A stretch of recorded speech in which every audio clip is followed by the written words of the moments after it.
Good evening, everybody. Welcome to our ozfortress Season 22 Grand Final game between Pencil Case and Jasmine T. We've got a long best out of 5 series for you tonight between the top 2 teams from this season of ozfortress. Pencil Case are the top seed team at the moment, and then Jasmine T have just come off their very, very close victory against Xeno, which was the third place team in the end. Joining to me tonight on our cast is Sean as my co-caster. On Analysts, we have Pause and Tay, and our streamer tonight is Wiethoofd. How you doing, Sean? Yeah, not going too bad. I'm pretty excited to cast this game, see if we can have some seedings reversed or just anything interesting, really. How are you?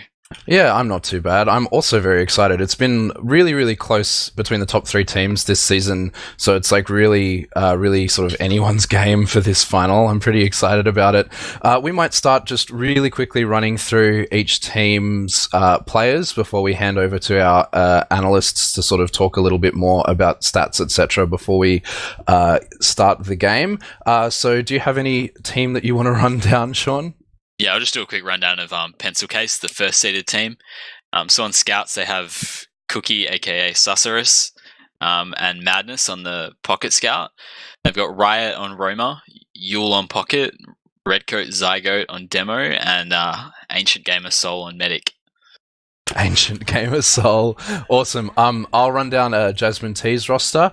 The Medic is Lock. Demo is Deft. Scout, Pocket Scout is TJ. Flank Scout is Elmo.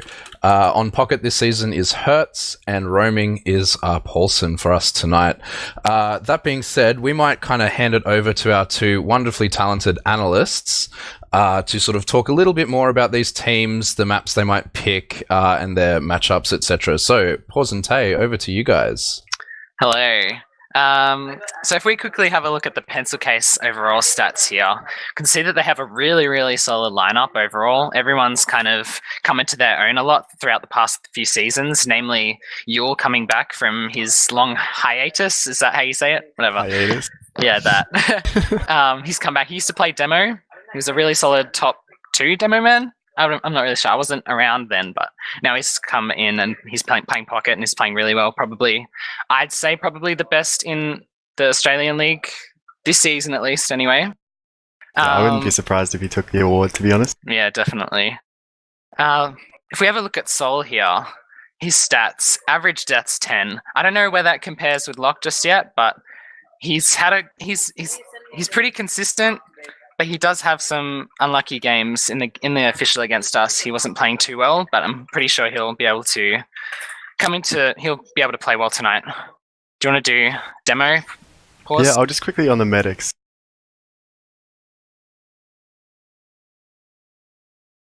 Okay, no worries. On to Jasmine T now. We've got a fairly similar medic lineup, I think, between Soul and Locke. They're both fairly set in their ways, in that they'll either pop ridiculously or drop and lose players for it. So I don't think they'll actually be the deciding factor going into this game, unless one of them performs significantly better, obviously. So drop wise, we see 7 from Locke, which not too bad, but we might see some more added up tonight. Otherwise.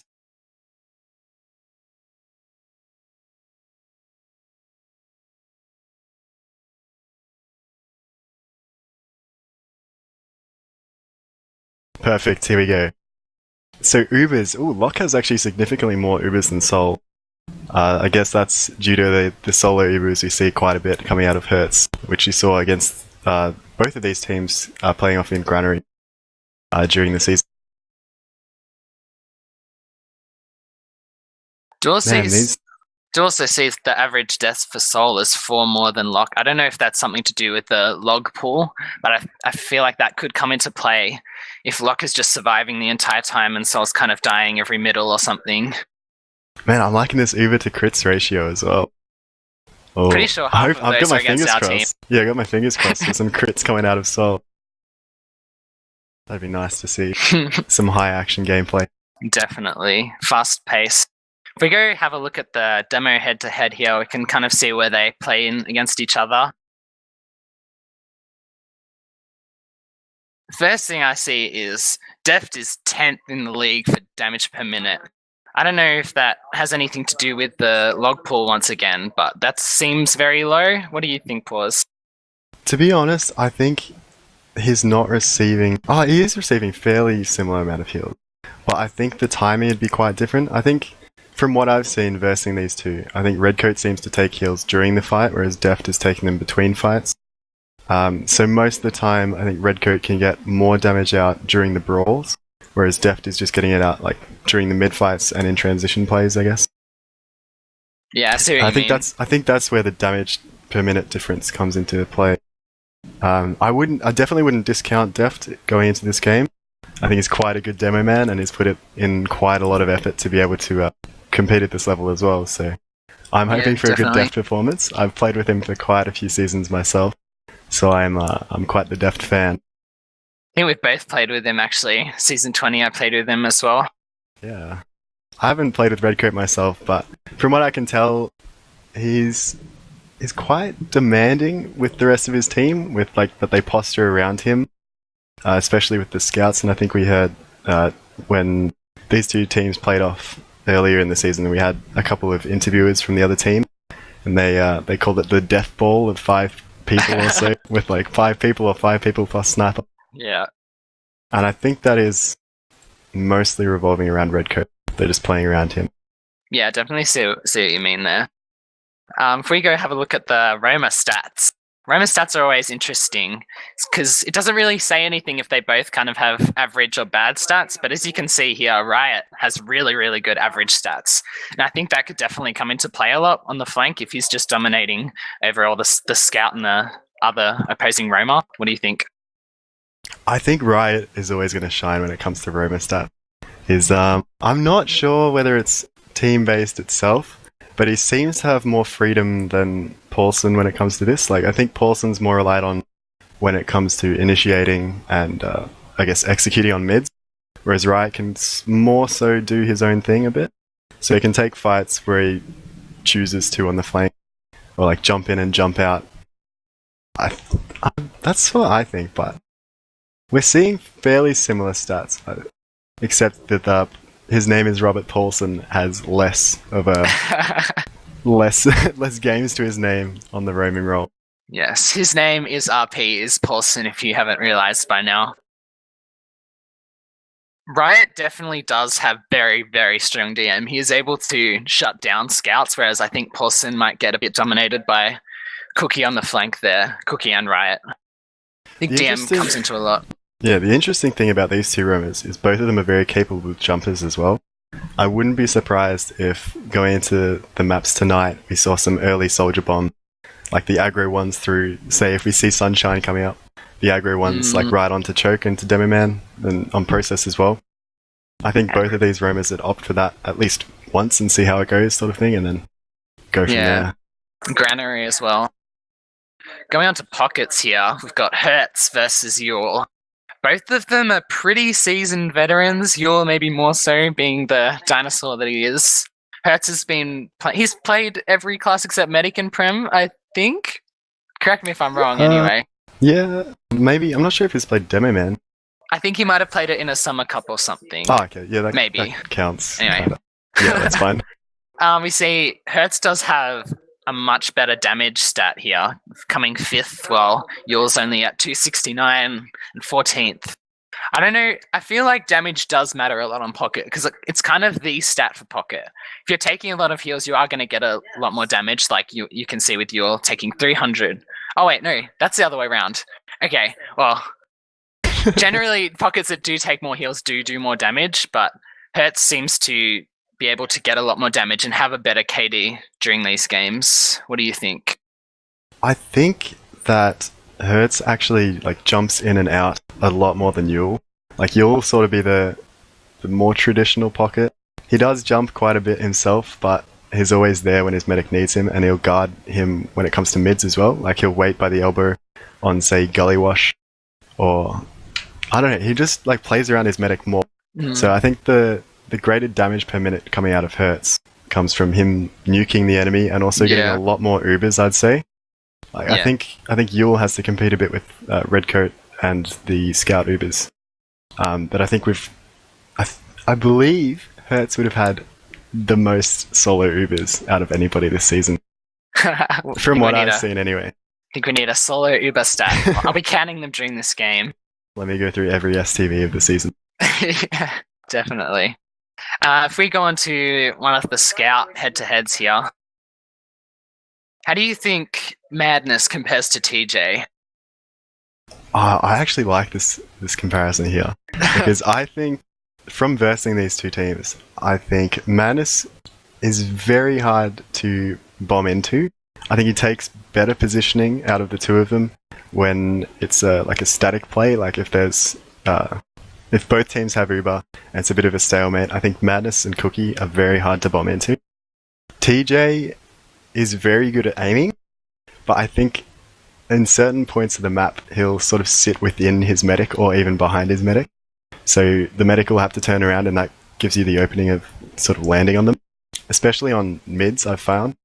Like you can just blindly jump and hope that the medic's looking the other way. But you won't get that sort of opportunity against Madness. Yeah, I see what you mean. But he does also have more heals received as well on TJ, so... Yeah, he's a bit of a legendary Asian pocket scout taking up to 40% heals, I've heard from certain Asian players that may play on Xeno. Yeah, the stats are pretty similar here. You don't see too much different. I think Manus has a little bit better.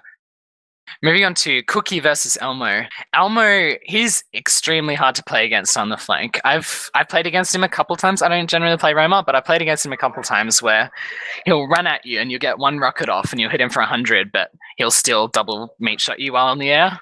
It is the most annoying. He is the most annoying scout to play Roma against. Oh, definitely. When he's in your hitbox, it makes you feel that the gunboats effect, like when you hit the enemy's hitbox and it deals like full damage. Mm-hmm, it's the most frustrating thing, and he'll just run at you out of the blue. And then honestly, he'll get I'm out surprised. on 30 HP. Yeah, exactly. But I'm surprised to see he's actually got more heals received per minute against Cookie. Because coming into like before I saw the screen, I would have expected Cookie to receive more because they play that sort of the 5 death ball. I know they don't like us referring to it as that, but that's kind of what it is. Yeah, I don't think it matters too much. I think it's just kind of like a flank thing. Like they're both pretty low regardless. So I think it kind of skews a bit. Yeah. Also, Cookie does play more sniper, I believe. So. Yeah, that's true. I hope he's going to pop off tonight. He's been popping off throughout the entire season. Like every single playoff game, I think he's popped off. So hoping to see the Cookie sniper. Going on to overall team stats, I believe here.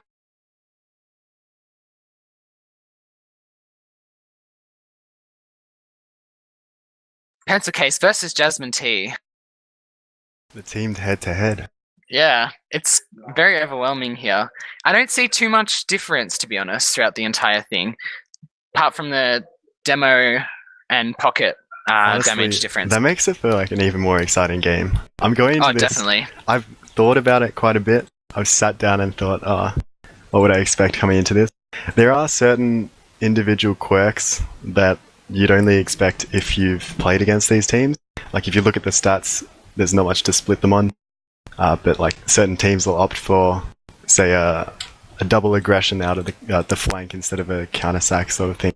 So they'll try and pick off get another pick rather than going for the sack onto the medic. I definitely see a big playstyle difference between these teams. Jasmine T is definitely more kind of standard, I'd say. Kind of, I don't want to say old school, but it's kind of old school. While Pencil Case come in, they're playing really, really modern TF2. They're playing around their medic really well. They're playing around their demo really well. Their pockets, he's having an impact, but he's not getting in the way, if you know what I mean. Yeah. I want to see some big double soldier bombs from Hertz, and his name is Robert Paulson. I think that would be really fun. I think we saw a couple on Granary when these two teams versed. It was going very heavily in Pencil Case's favor, but they pulled off some good bombs and it like kept them in it for a little bit. The map did go to Pencil Case, but I wouldn't expect them to be thinking about that if Granary comes up tonight. I think we did see both of these teams have been scrimming Granary, so I think we are going to see Granary. What other maps do you think we're going to see tonight? I would expect Sunshine. I think that Pencil Case are less confident on it than Jasmine. I know Jasmine picked it against us last week, and they Lost honestly, admirably. Yeah, I expected more of a mid plan from them. We didn't really see much, but I think that's something that you go away from in a semi-final and you come back better for the grand final. Because especially if you've lost that map in the semi-final, you expect that the other team might pick it into the grand final. Yeah. Have we got any map picks or bans yet? I'm not sure. Okay, so Badlands has been banned, but nothing else has been banned yet. I'm definitely expecting to see some Granary. I'm definitely expecting to see some Snakewater. I think both teams are kind of pretty comfortable on it. I don't think we can really edge out one team over the other on Snakewater. I don't know. It's a very standard map these days in modern Australian TF2. Everyone knows how to play it. Everyone's played it a million times. What do you think? Snakewater, I'd actually give to Pencil Case. I'll be completely honest. I think Pencil Case have the passive mids down pat at the moment on Snakewater. I'm not sure if Jasmine will be able to overcome it. Also, I think they'll be more proficient in pushing grass without Ubers, in like down Uber situations, doing like the Zeno strat. The Sam call. And also, I think Yule is pretty good sacking into last. Like, he'll fake that they're pushing in and he'll just jump in with a 300 buff. Yeah. So I'm hoping they pick Snakewater, because I'm keen. Map. So, Process has been banned as well now. I feel like that's kind of an interesting ban. I wouldn't expect either team to be super good at it, if you know what I mean. Like, yeah. I say super good at it. I mean like better than one another. I think that's kind of a pretty even map as well. Well, we versed in our finals, like playoffs, we versed both of these teams on Process. And so Jasmine have just banned that, and I thought they were better at it than Pencil Case. So I think it's interesting that they banned it. Yeah. I think Pencil Case relied more on the sniper picks than Jasmine. I think Jasmine sort of just got advantages from second and like used it through into last. Yeah. So I guess they just didn't want to come up against the sniper on Process. Cookie is very deadly. But, I mean, he's deadly on any map though. Like, that's true. Yeah. We've seen it on Gullywash this season. We've seen it on maybe not so much Viaduct, but the Snakewater grass side, Badlands as well, which they've banned themselves. Yeah. I mean, regardless of what map you ban, you're going to see it tonight, and Locke will not be happy. Who do you see as Cookie's biggest counter on Sniper? Oh, on Sniper. I think the best way for Jasmine to counter it is to send Paulson just aggressively through the flank and try and get behind and cause chaos. I think that's the best way we've found to deal with it. If there's like a death ball of 5 people, you sort of work the flank a bit more than nuking them. Yeah. Trying to pick up that pick on the flank while he is sniping, because Riot's completely alone there. Yeah, sort of pressure them for it and like force them to be indecisive as to look forward or look backwards as well. Yeah, definitely. Like split their attention a bit and then land on them. Yeah, and I definitely like some of the time it plays in the opposing team's favor as well. Like if they've slowed the pace down in a game that they're already winning, you can turn the tide on them and like win it back, sort of thing. I think Jasmine will be quite a good team at doing that as well. I think Deft is quite good at sort of resetting between maps if they do go down. I know Hertz has the tendency to tilt a little bit. I'll put it like that. But he tilts and then comes up Spy, and you don't expect it because it's the pocket. So it just works out in his favor. We are seeing a Snakewater first pick. Not sure what team that was out of, but definitely out of Pencil Case here. Snakewater pick. We were expecting that, so That's not surprising for me. I think Yeah. their mid repertoire is larger. They got more to pick from. I think the things to look out for on Snakewater will be whether Yule gets pressured on his top left side on mid. I think if he doesn't get pressured well, he puts out a lot of damage, and then he also nukes the point when they push across point. It's quite hard to deal with if you're roaming against it, which is what I've experienced. Because like if you post up on your right side, you just get rained down from above, and yeah. I don't know. There's not much you can do to punish it. Yeah, definitely agree. I'm hoping to see the Yule pogo off the wall into Slaw as well. That's proved pretty effective with any team. We are seeing a Jasmine T picking Granary here. I feel like Pencil Case have an advantage on that. They have Yule and Riot. Riot's very, very competent on these mids. I don't know. He's very good at initiating, but not dying. He's able to get onto the catwalk behind into Gary onto our demo.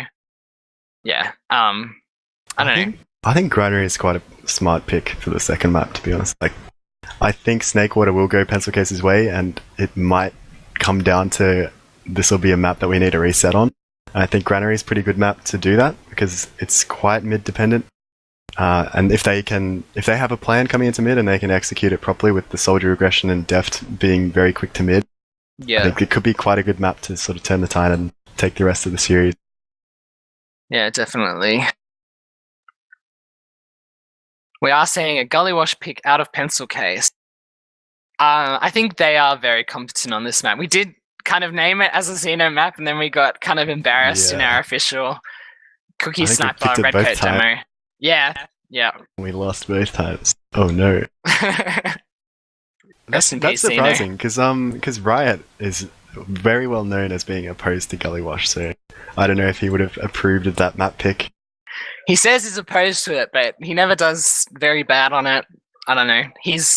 I would say he's pretty proficient, even if he thinks it's kind of boring. I don't think he's kind of bad at it or anything.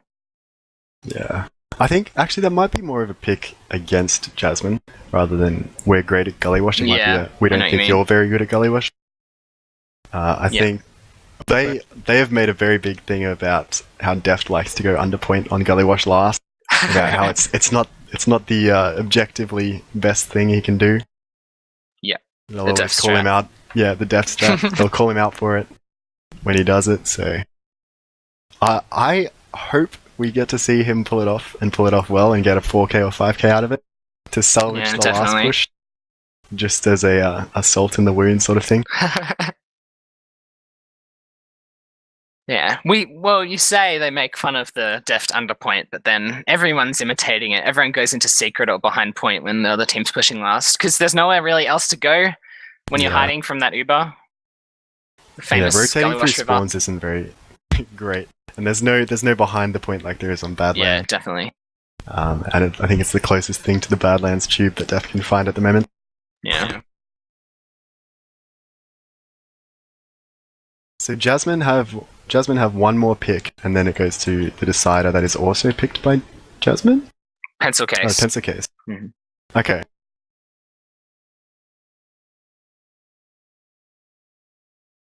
Sunshine and Product.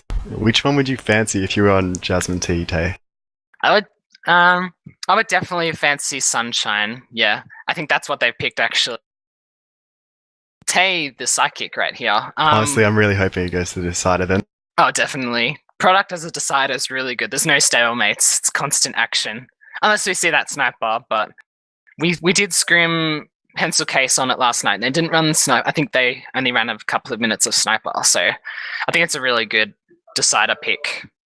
I think they realize that having like the 2 scouts and 2 very good jumping soldiers is quite good on definitely. So I'm hoping no sniper on Viaduct. I'm not a big fan of it myself.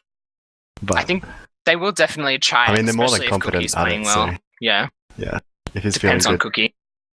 I would expect the first sniper we see out on Product would actually be Hertz out of Tilt. Really? He'd die to a trap. I'm foreseeing it now, man. I'm calling it. He's gonna die to a trap from Redcoat, and he'll come off on Sniper. Come back to this. That, yeah. I'm gonna clip this right now. Okay, so on Sunshine, we'll talk about Sunshine for a little bit. Okay. So Jasmine's just picked it. Yeah. Coming off the loss against us, going into mids, what would you expect them to try and pull off? Because we saw some, I think it was Paulson going aggressive very early on. Like he did the fast rollout on Sunshine, trying to pick out the demo man. And most of the time we could convert it into an early pick, and then we were just playing 6v5. Yeah. If you're Paulson, would you go for the early sort of play, or would you sort of like, I don't know, not give yourself away and then bomb together with the team? Yeah, I would definitely not go for the early pick. I think it's really risky on Sunshine, which tends to be a really long middle. So I think that early pick can be really detrimental to the whole fight there. Yeah. I think it's quite hard to follow up on as well. Like if you're going for the early pick, on process you can be supported with spam across point. Sunshine, not so much, because there's a big bell tower in the way blocking everything else. So it takes a bit more time for your team to actually like help you out a bit. Every now and then on process, if you go quick, you can catch a lucky arrow. On Sunshine, you'd be hard pressed to do that. Yeah. The other thing about the fast rollout from Paulson is he's running up against Redcoat, who has really good DM, really good movement, really good surfing. So I don't think, unless he's hitting nutty air shots, I don't think he'd be able to convert that very often. I think it's kind of risky. Okay, so just to recap, we're starting off on Snakewater. Okay, I just had to say that out loud. I saw Snakewater come on the screen and I got worried. Okay. Starting off Snakewater. Do you want to go on to predictions here, or is it a bit too early for that? Yeah, let's do it.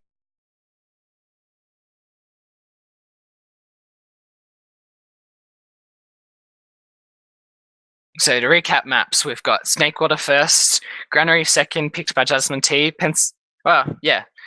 Jasmine T picked Granary. Pencil Case has picked Gullywash. Jasmine T picked Sunshine, and Pencil Case picked Product as decider. I definitely think that Snakewater is going to be won by Pencil Case. They're pretty strong on it. Obviously, the soldier aggression. What do you think? Same way? I think you've said it. For Snakewater, yeah, I'd expect Pencil Case to win. I do think Jasmine can get a couple rounds, but I think it'll be a 5-2. 5-2? Yeah, 5-2. 5-2. Okay. I'm going for a 4-3 to Pencil Case. I kind of don't want to go your way as well, because I want there to be some, like, I don't know. That's fine, man. There's two others that gotta pick as well, and we'll have chat to it. That's true. What do you think about Granary? Now, Granary is a tough one because these two teams have already versed off on Granary, and Pencil Case beat Jasmine, but now Jasmine have picked it, so it makes you sort of second guess whether they've got something up their sleeve that they didn't bring out in the initial playoff. Yeah. I know Deft is really good at Granary, and both their soldiers are quite good as well. So I'm gonna say Jasmine will take it, but it'll be 4-1. Okay. I'm going to say Pencil Case just so we have some rivalry. I think they're just going to whitewash most of the mid-fights, pick up lock every single time. It's kind of hard to recover once you've lost your medic on mid and you're facing that full advantage. We are seeing Elmo's fixing his internet right now, so we have a slight delay. Sorry for that. I'm not sure how long it's going to be.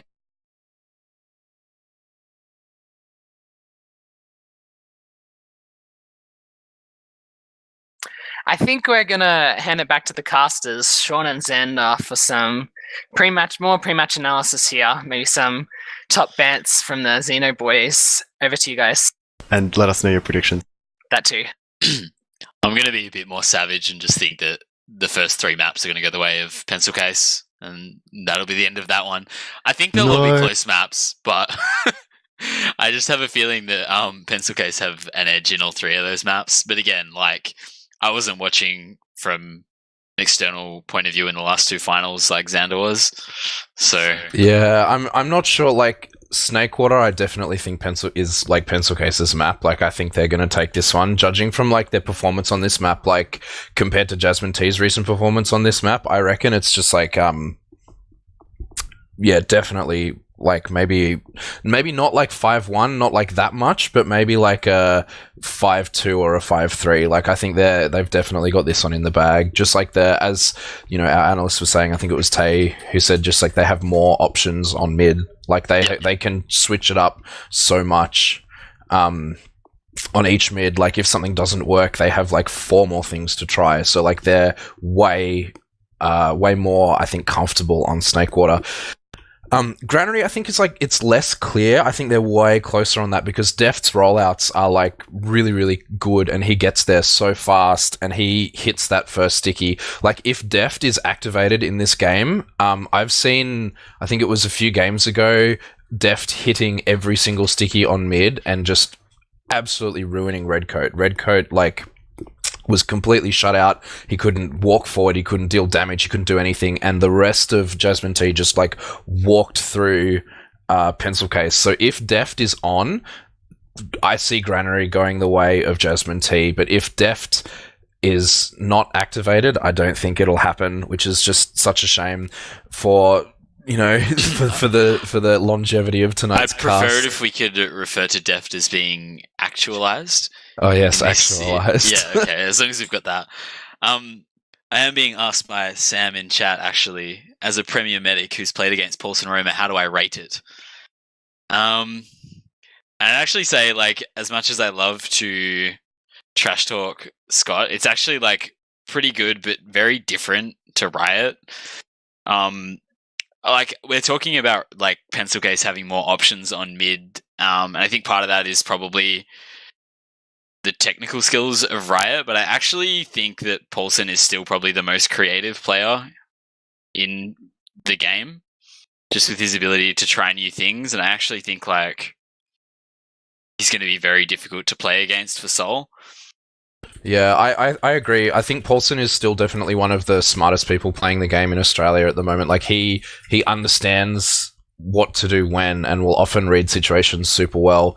And yeah, he is, I think, a force to be reckoned with on Roma. Whereas we see, for example, on the Gullywash pick, that's, I believe, the third map tonight, Riot just, like, hits that fast rollout every time and lands in the enemy's big door and will just, like, ruin their demo.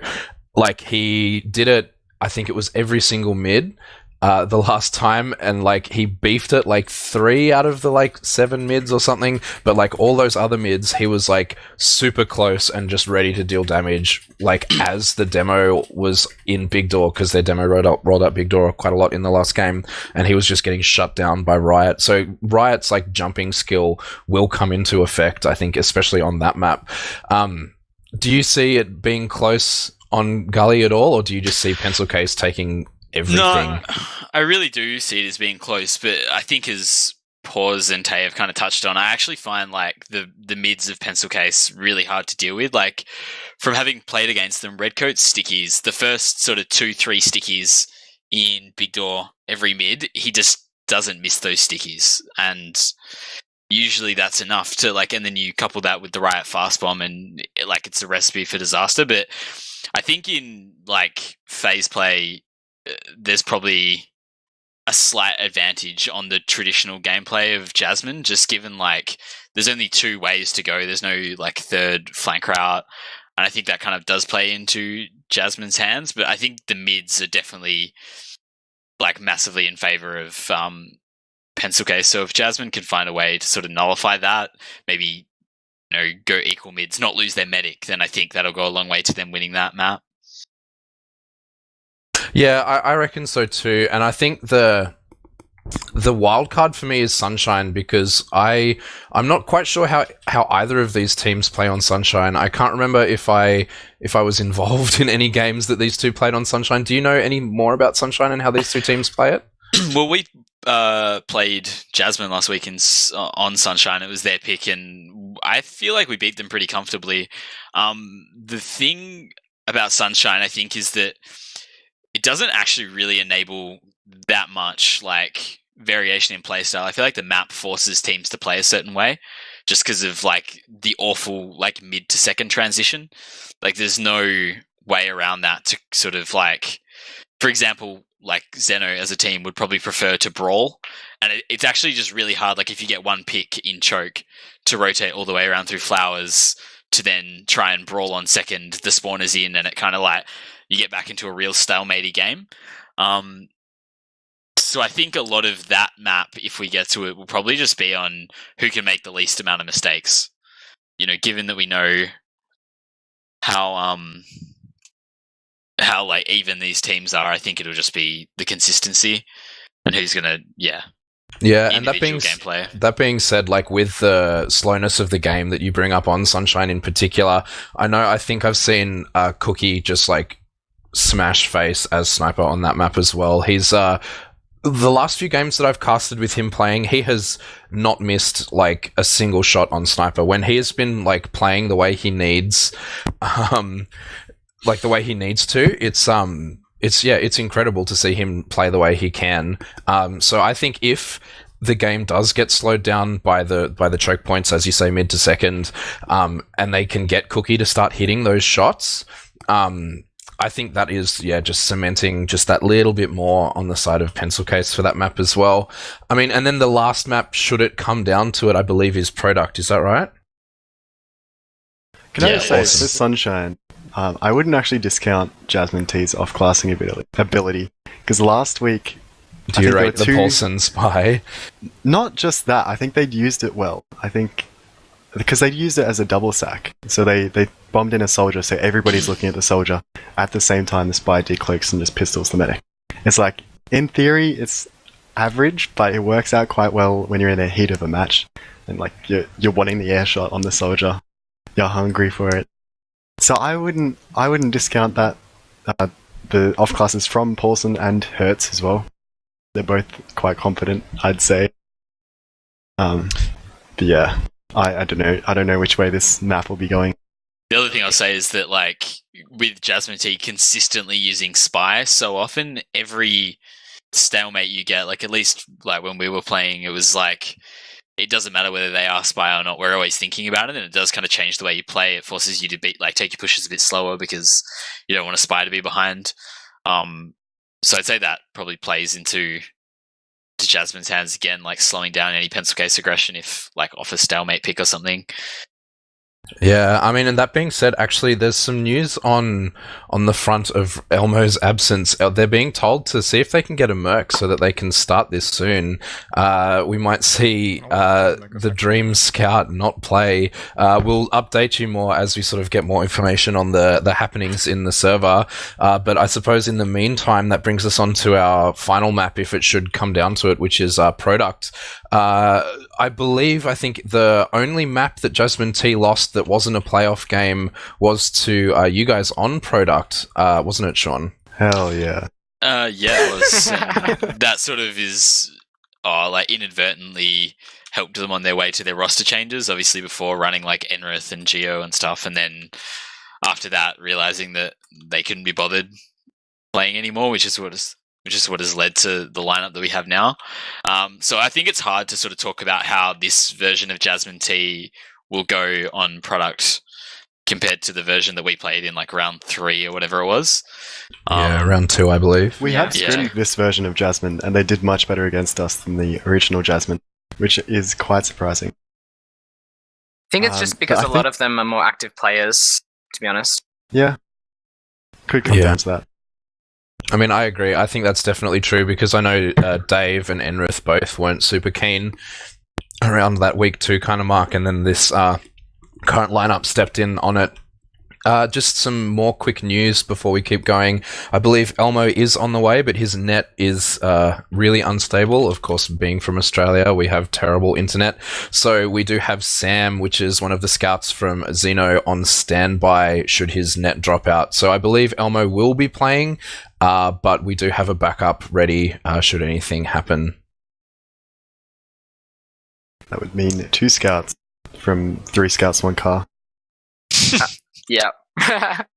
The best Australian land team to ever win a prize. Is that true? Yeah, I can look over my shoulder and see the mouse sitting in the corner. Same, actually, yeah. Eye contact. Was this from the landslide LAN in Melbourne recently? Yes, it was.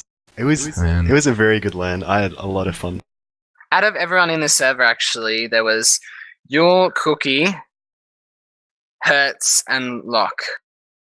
And Sam, if he plays. So that's 4/5 people. Pretty good turnout. Yeah, and I mean, Cookie's the only one from the winning team. Yeah. Yeah. All right. We do see Elmo joining, so we should hopefully see some ready ups pretty soon from these teams. Just refreshing what's happening tonight. This is our best of 5 grand final: Snakewater, Granary, Gully, Sunshine, and then finally Product are our maps to be played. We've sort of gone through a little bit of predictions on this first map, but we haven't really talked too much about how we think Product will go. Really, let's sort of bring it back to that before we sort of head into our final things to say before we do hopefully go live. Sean, do you have anything to say about Product and these teams? In general, I think like DM and cohesion play out on that map without fail. Like obviously there's not a lot of strategy to it. But having said that, again, similar to what we've talked about in other maps, if Def turns up, like it's anyone's game, and I don't really know how that's going to go. Maybe see what like Paws and Tay think about Product. Yeah, what do you two think? I definitely agree. If Def turns up, it's all over for Pencil Case. His DM when he's really turned on is it's incredible. You should see him on his MG Badlands middle. I think he's unstoppable. And 4. Yeah. Yeah. All right, so really quickly, just before we do ready up here, is there anyone who doesn't think Pencil Case will take this first map for us tonight? No, surprise me. Show me what you got. I'm gonna bag for Jasmine just so that they have a supporter here.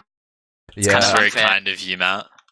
I mean, I reckon I'm not hoping they do well. It's just, yeah, that's true. I mean, I think- reckon if Deft hits this rollout fast and gets some early damage on Redcoat, they can really lock it out and they can really set this mid up to go really well for them because they are really, really good at following up on that damage.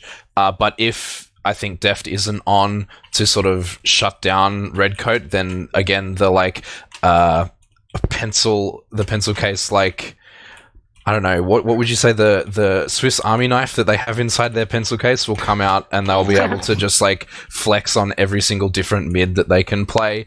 Just before we do go live, which I believe is going to be happening soon, how many do you see that it's going to go like just a straight 3 maps towards pencil case, or do you reckon it's going to be it'll take us to the 4th or even the 5th map here tonight, Sean? I still think it'll be 3 or 4 maps. But yeah, I think it'll be 4. My heart wants it to be 5, but I think Jasmine will win Gran, and then Pencil Case will get the other 3. I mean, yeah, sure. And that heads us into our first middle. This is Snakewater. This is on the ozfortress Season 22 Grand Finals between Pencil Case and Jasmine T. Take us away for this first mid. You see, Hertz actually going really fast onto Redcoat. Actually gets taken down pretty comfortably. So that's a 1-player advantage already on the side of Pencil Case, as Locke has taken some good spam from Riot, but he ends up dying. Deft is really low, and it actually ends up being a full team wipe. Yule with a massive bomb at the end to just clean up the players on slope there. Yeah, Yule absolutely pounding that mid. He just followed up on the damage from Riot, kind of counter-sacking from that really, really early death from Hertz, rather, and he just, hit the rockets that he needed to hit. Locke going down super late in that mid. And we do see the spawn of Hertz on Engineer instantly as he was the first up. We see the sniper on Elmo, but this Uber is already committed into last. The gun goes down super quick. The point's being played by Madness, and there's no counterplay here. That's TJ jumping in and killing him right at the end. Nice arrows actually coming out from, I believe that was Locke hitting that arrow, but the point had way too much time on it, and they just couldn't out they waited. That. They just let the Uber walk to the point before they really did anything there.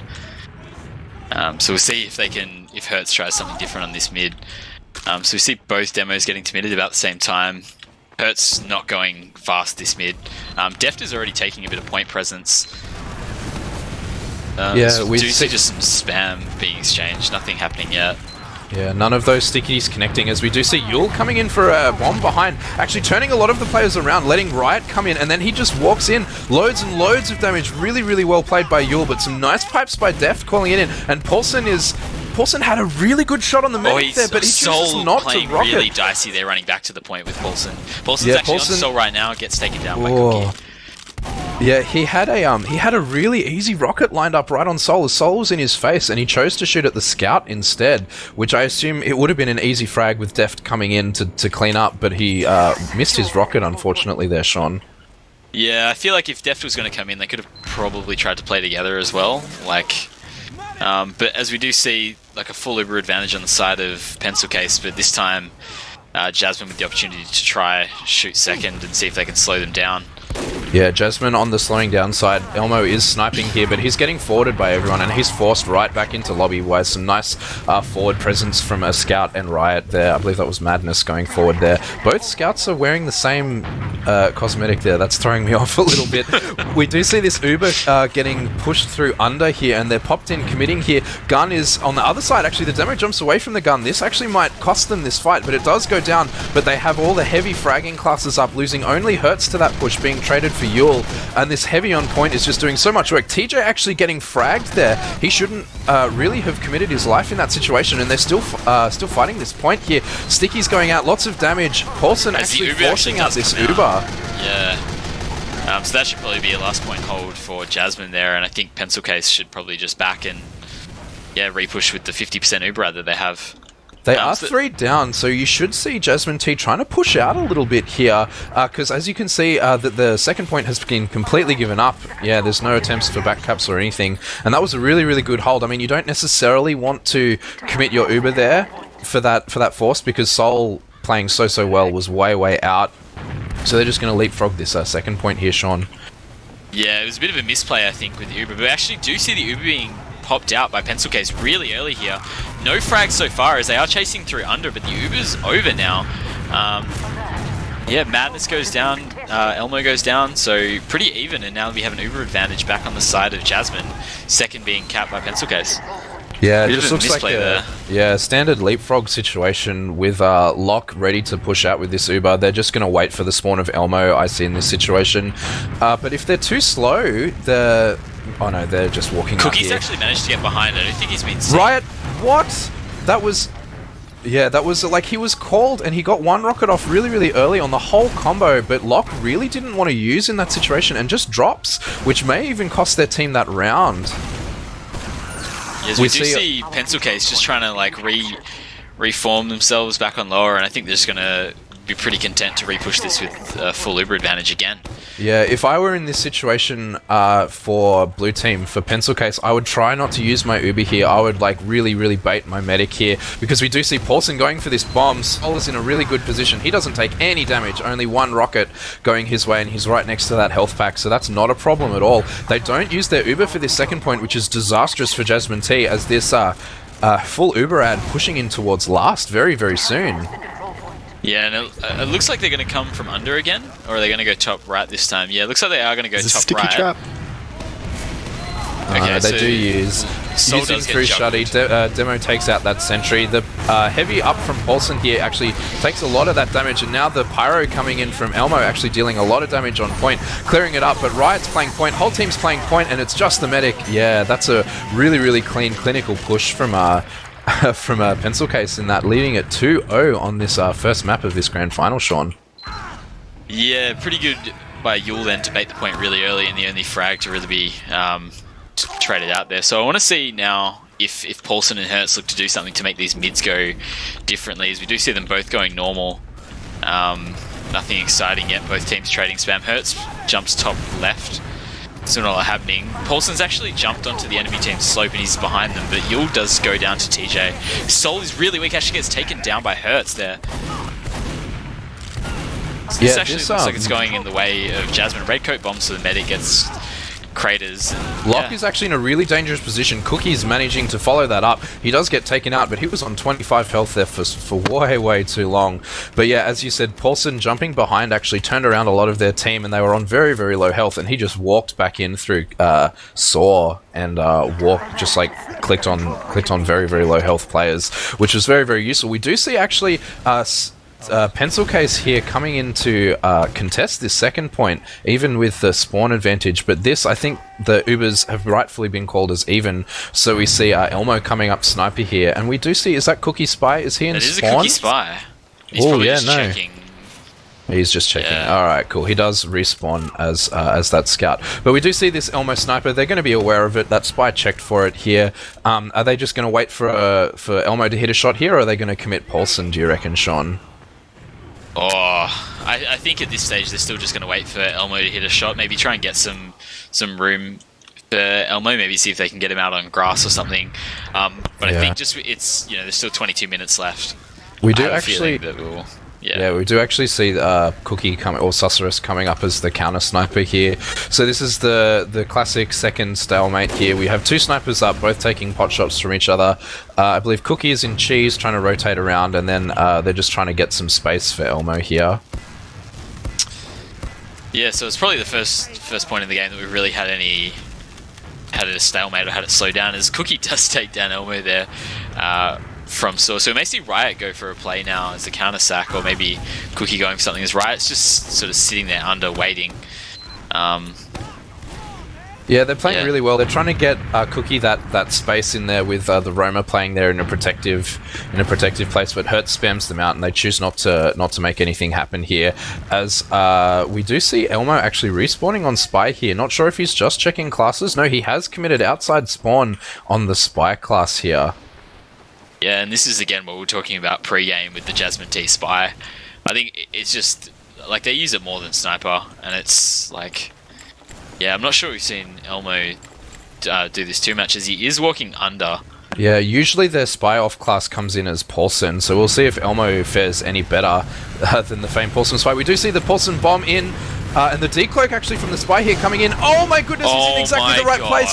This is exactly what our analyst said in the pregame. That revolver coming into play, dropping the medic, following up from that damage from that excellent bomb. They do sack 2 for that, but that is an excellent play. That's a guaranteed drop in like 80% of situations, Sean.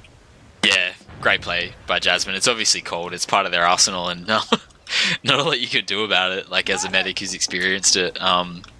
So yeah, I guess we're just going to see now Jasmine waiting for spawns.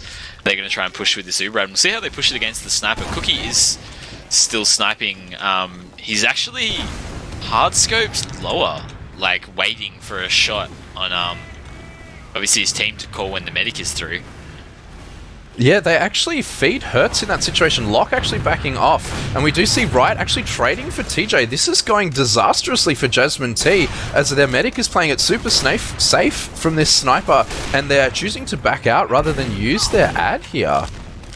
Yeah, probably a good call. Like an Uber with a soldier and a demo, you're probably not going to get a lot from where they were. As we do see Pencil Case actually pushing really hard to get the force. Locke actually drops Paulson and uses.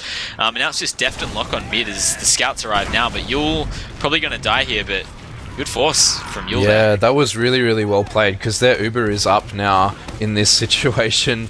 And that's, yeah, absolutely disastrous, dropping 3 players in that position. Hertz does take out Cookie Sniper, which is a consolation prize, and they might see if they can make something happen, see if they can get this force out with the 2-player advantage that they have. We see some soldiers jumping in on second, but Hertz getting denied really well. Some nice arrows coming in from Locke, but Sol doesn't look like he's in any danger, as we do see 2 soldiers jumping in his face, and he's not going to take that chance. He's using here, and we see 2 actually scouts feeding to a trap from Redcoat there. So Locke rather does get out on mid, although he does get taken very low. Some nice stickies forcing them all the way out in this 3-player ad, Sean.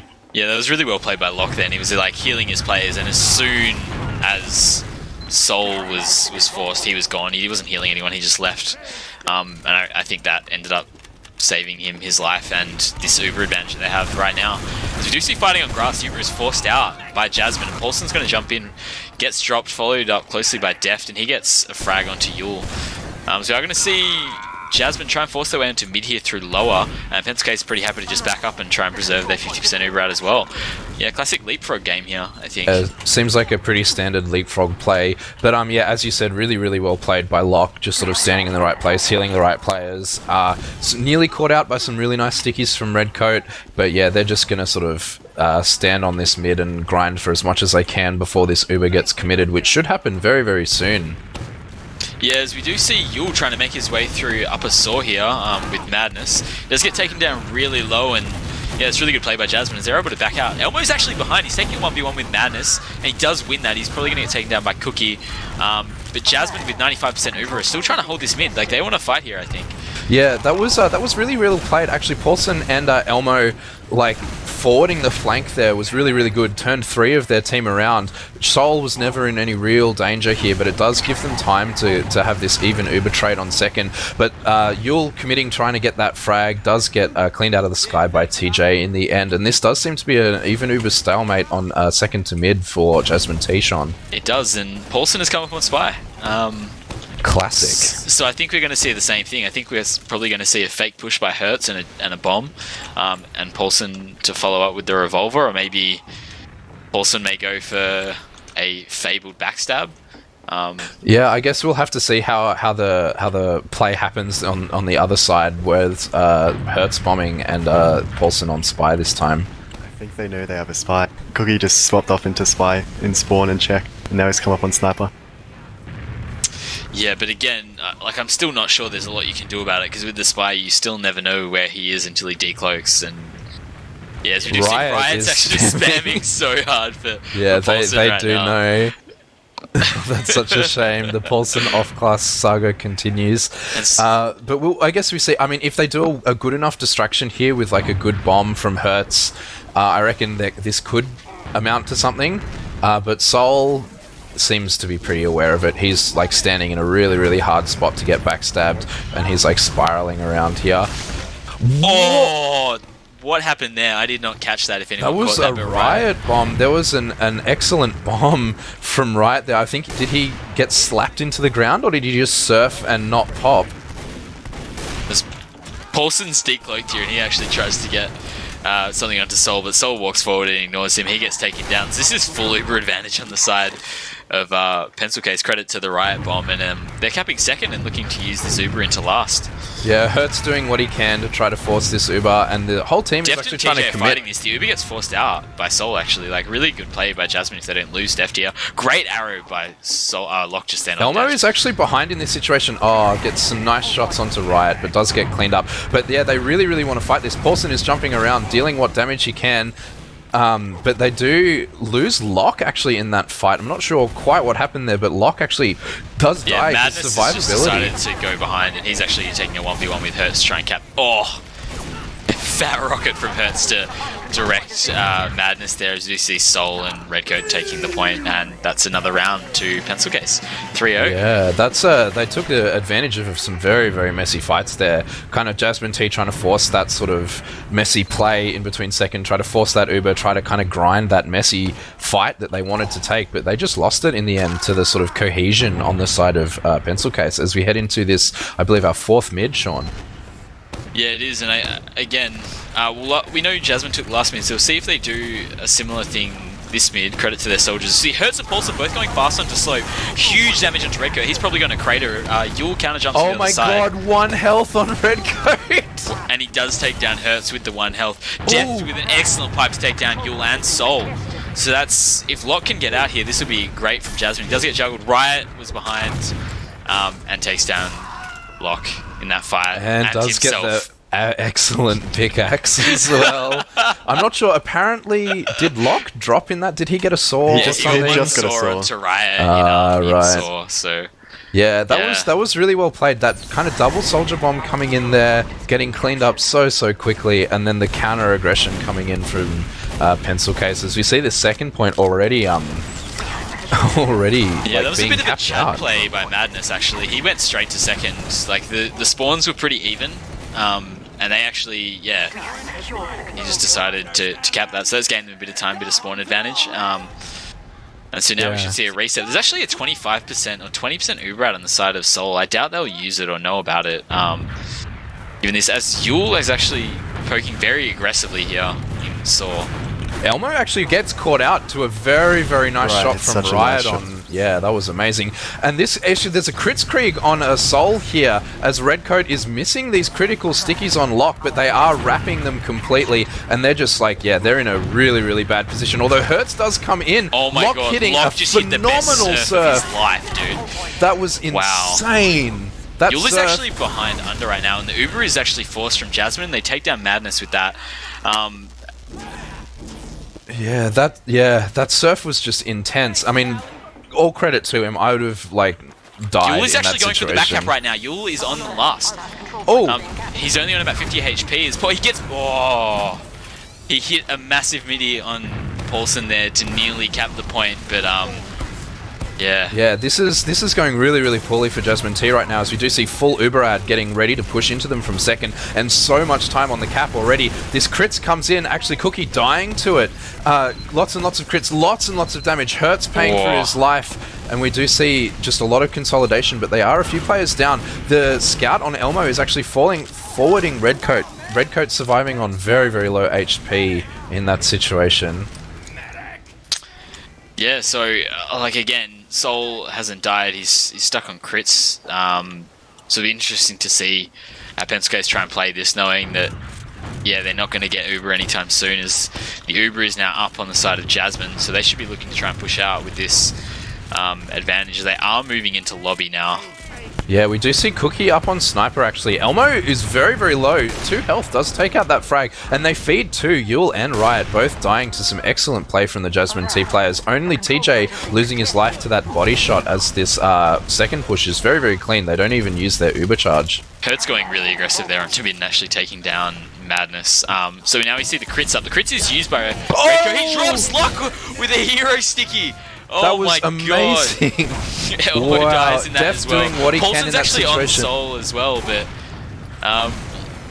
yeah, this should see Deft and Paulson get taken down by Riot and Yule, and we do see the player advantage coming out on the side of Pencil Case. They're going to cap second. Hertz is actually jumping the point now. Not too sure why, because this is an even Uben situation. Hertz is actually in Saw now, going to mid all the way behind. No, I kind of agree that he's bought them so much time. He's bought them so much time, and they can. He actually takes down Redcoat with that, so that was that was a really good play, because it means that they're not stalemating on last anymore, and that they're even Uber's second to mid now, which is, I think, much more favourable situation for them, especially Jasmine being 3 rounds down. to mid with that demo ad. TJ gets taken down, and a death. Riot! And oh my god. The absolute collapse from Pencil Case on those players, knowing exactly who to focus then to take down. Yeah, Riot the and medic, Yule. the demo, and the scout really quickly. Yeah. Really quickly. The soldiers there just being in exactly the right place. They knew exactly what's happening. And this is a complete wipe on the side of Jasmine T. Just 3 spawners on last. But this is... they did get Soul, which is a consolation prize. But this is not looking good for them on this last, Sean. No, and I think that Uber ad that they just gained from killing Soul isn't going to be enough for them to push out with the players that they have. So I think we're probably going to see a reset, even Ubers on last. Yeah, we do see Cookie sniping.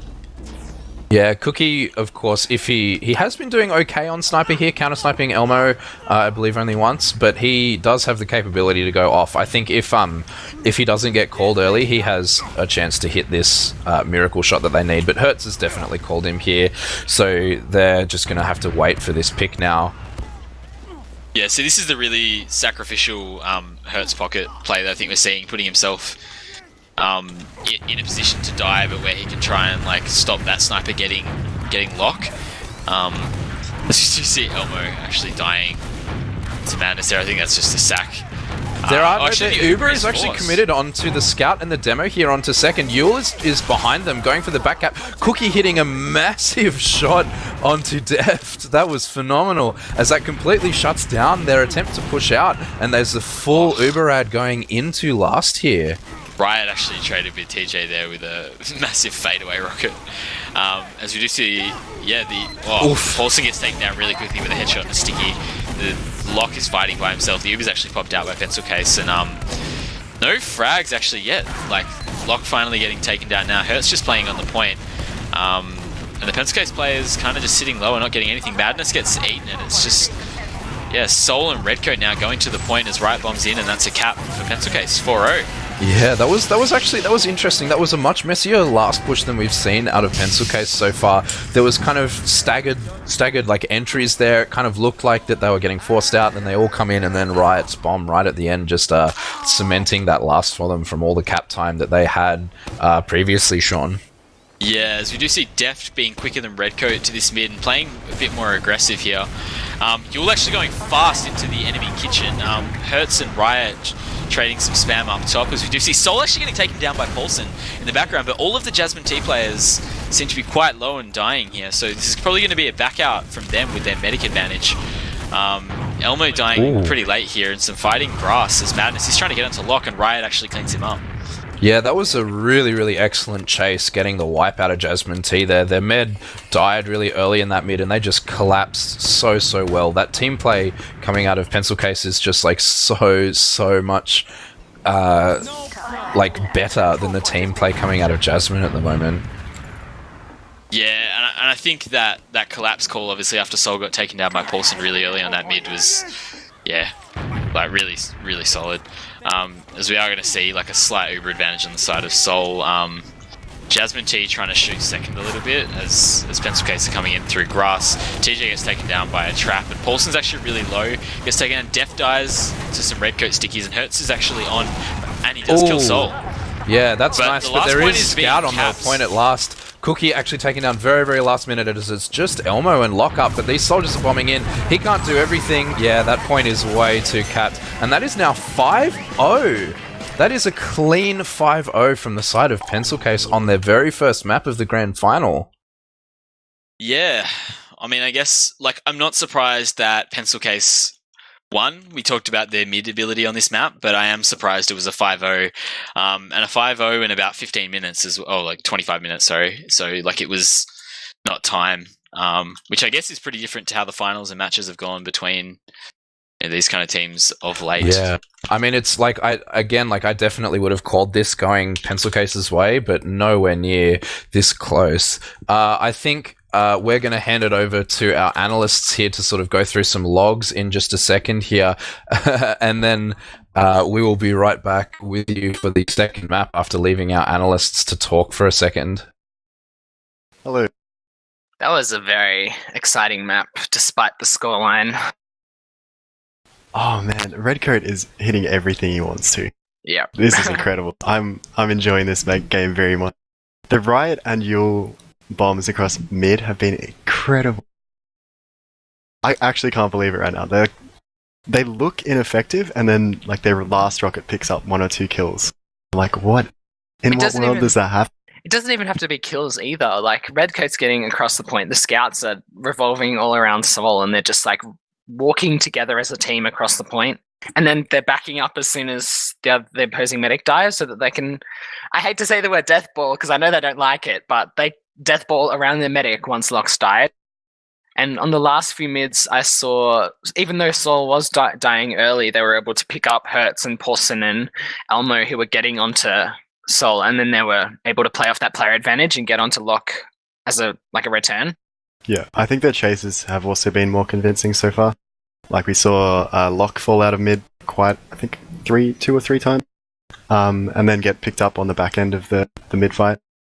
Whereas Soul somehow survived dodging a Demo Man and Paulson. I don't know how he manages it, but I think it was more he didn't realize he was so close. Yeah. And they like touched each other and then left parted ways. I think the saving grace for Jasmine in this is that it was Pencil Case's map pick. They didn't get destroyed by a sniper, and their spy double sack worked. One of them. They're the 3 positives you can take away from that if you're playing for Jasmine. I did see on the logs earlier, Redcoat 4 deaths, Soul 7 deaths. That combo is just not dying. I think I did say that in the pre-game. If one of the medics isn't dying, then it's just game over. I think they can just play Uber out as long as they want. I think Soul has been playing fairly similarly to Locke. I think it's how the team is sort of playing around him that's different. Like, he's committing to things, the same things that Locke is, but Locke's being punished for it. I think there are only a few times where we saw a bit of a difference, but I think that's more Locke discounting the soldier bombs. Like, we saw Riot bomb in and crater Locke, and it's just like, nah, I don't have to pop for this. It's just a lone soldier. But I do think if Sol were in the same position, he'd be making the same decisions, so I know what you going mean, to the next maps, I wouldn't... I don't know. I'm not talking lockdown. Not discounting his ability. He can come back from this. We've seen worse. Locke does actually have 4 drops. I will point out as well. It's one of those 3 in was reality, to that though. hero sticky from Redcoat in that crits. And one was also he got a saw right at the back end of a mid. Yeah, that's true. So we're saying 2 drops. One of them's to the crater. What was the other one? And then was to the spy declo. Oh, okay. No, Spy was Sol. Oh, spy was Sol. Sorry, I'm not sure. I think it was just another bomb. Yeah, so we'll give it to Riot as well, since he has 5 medic kills. Yeah, I don't think Nice the one, drops. Like, obviously, it's really good play from blue team to drop Locke, but I don't think you can blame a lot of that on him. I think the crater No, I maybe. don't think it's him.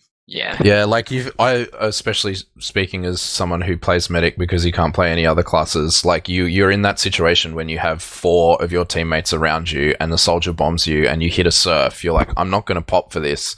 There are 4 people around me who can kill him, and then he gets another 2 rockets off, and you're just it's just so annoying.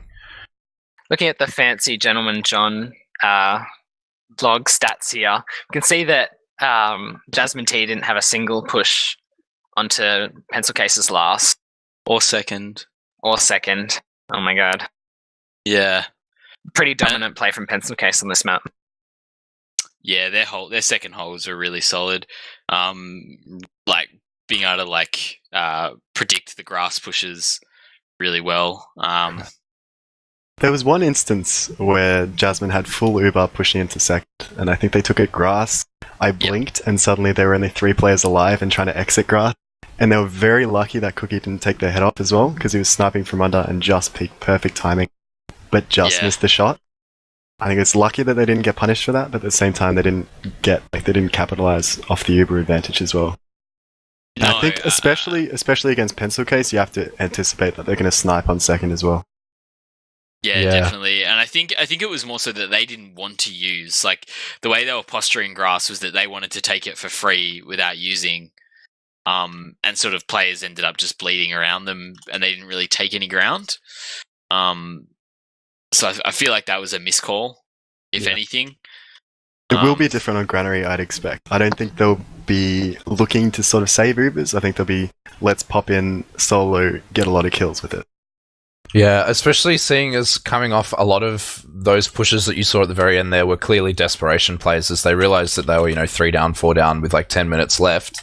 They really, really wanted to sort of make that happen. And I think that kind of forced a lot of mistakes here. Whereas I think, as was said in the sort of pre-game banter that we had here, is that this map is really good for them to reset on, and then they can use the skill in Deft and Hertz to kind of cement that push and hopefully make TJ not feed so much, unfortunately. I definitely agree with you. Like, towards the end of that map, they were playing a lot better than they were at the start, but they were forced to they pushed out of the last couple of times and were bleeding players and they were losing rounds as a consequence. So that's definitely a positive. They were playing better. It wasn't a complete roll the entire time. So going into Granary, I think things to look out for are the Redcoat and Riot mid, where I think Redcoat shoots a sticky or 2 at Catwalk and Riot bombs it simultaneously. And if you have chosen to roll out Catwalk, you just get nuked and there's not much warning of it, unless you expect it and have faced it before. So keep your eye out for that one. What else do you look for against these teams? I guess Early whether def Deft mids. gets more Ubers this time than last time around these 2 teams versed and Hertz took them all. I think Deft can have a really big impact at the start. I think especially with these kind of mids, if your team's getting locked out from the kind of center of the point, then you're going to be hard-pressed to recover from that, if that makes sense. So if Deft can lock Redcoat out and lock their heals out of the center, then it's going to be pretty dominant from Jasmine T, in my opinion. I think Deft is also... when Deft shines, it's on second once you've lost like 2 or 3 people, but you've still got Uber, and you can bait them onto the point and then just wipe them. Like, I think he's much better at that than actually pushing last. So if I'm on Jasmine T, I'm calling for the triple sack, get their Uber out, but like bait them into the push. Fingers crossed we get to see that.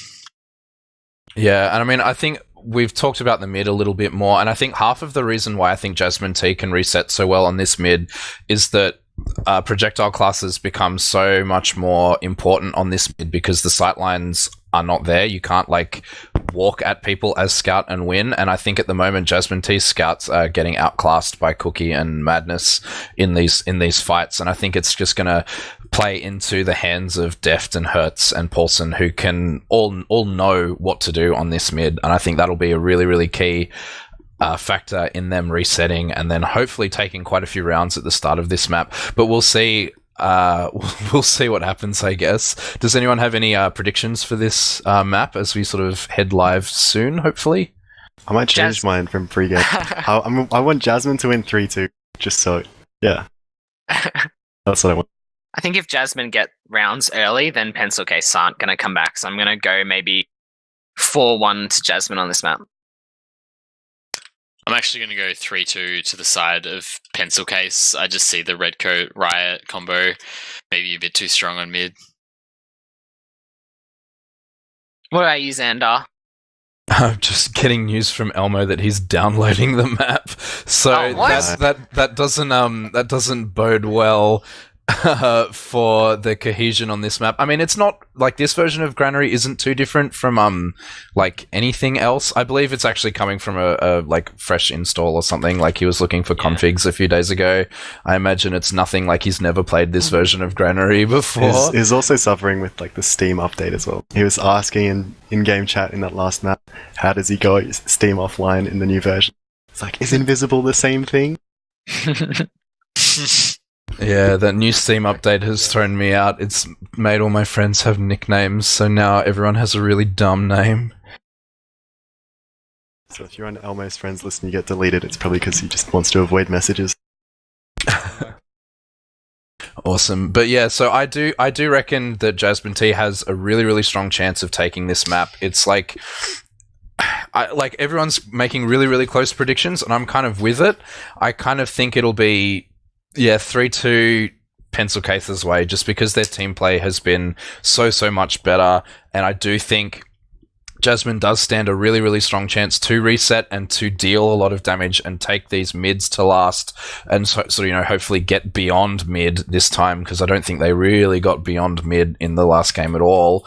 I think it'll be really, really key for their mindset heading into the third map that they take this, and I really think that they should, but it will be super close, with Pencil Case unfortunately edging it out in my book in the very, very end. We'll see if your prediction comes true.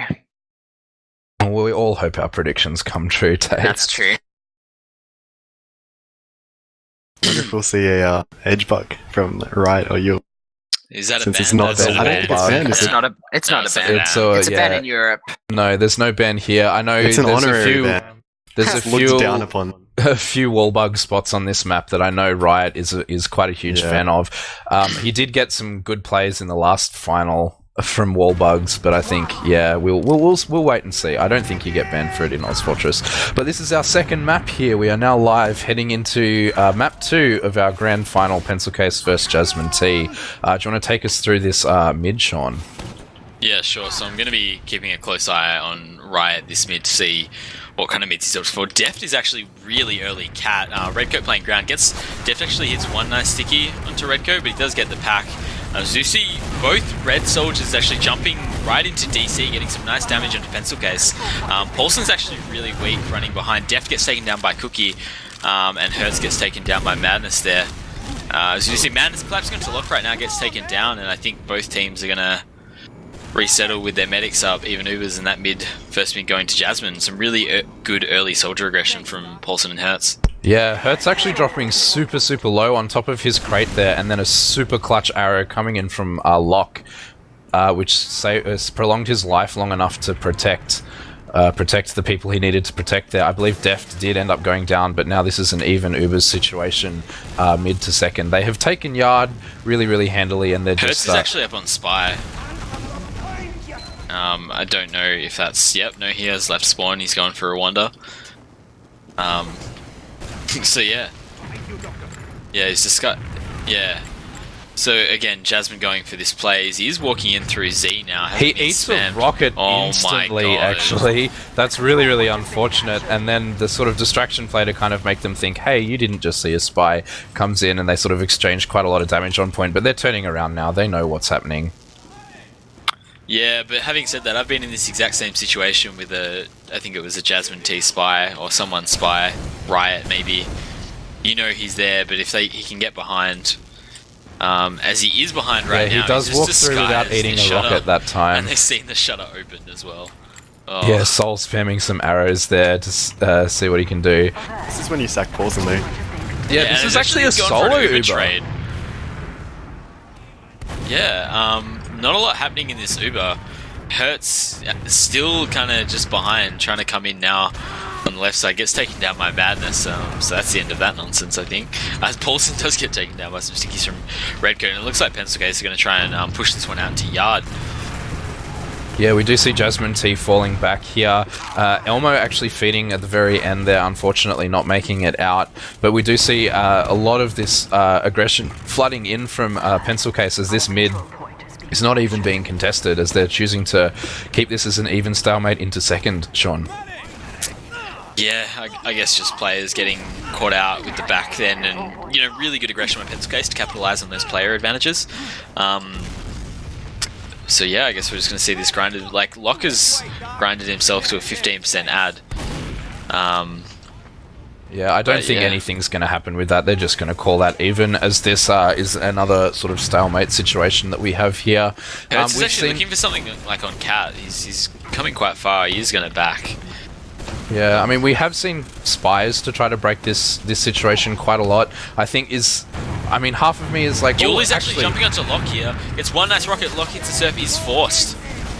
Yeah, that was a really nice surf, but there was no chance. His teammates were kind of going forward to counter the aggression that was coming out of the other side, the combo of Pencil Case at the exact time.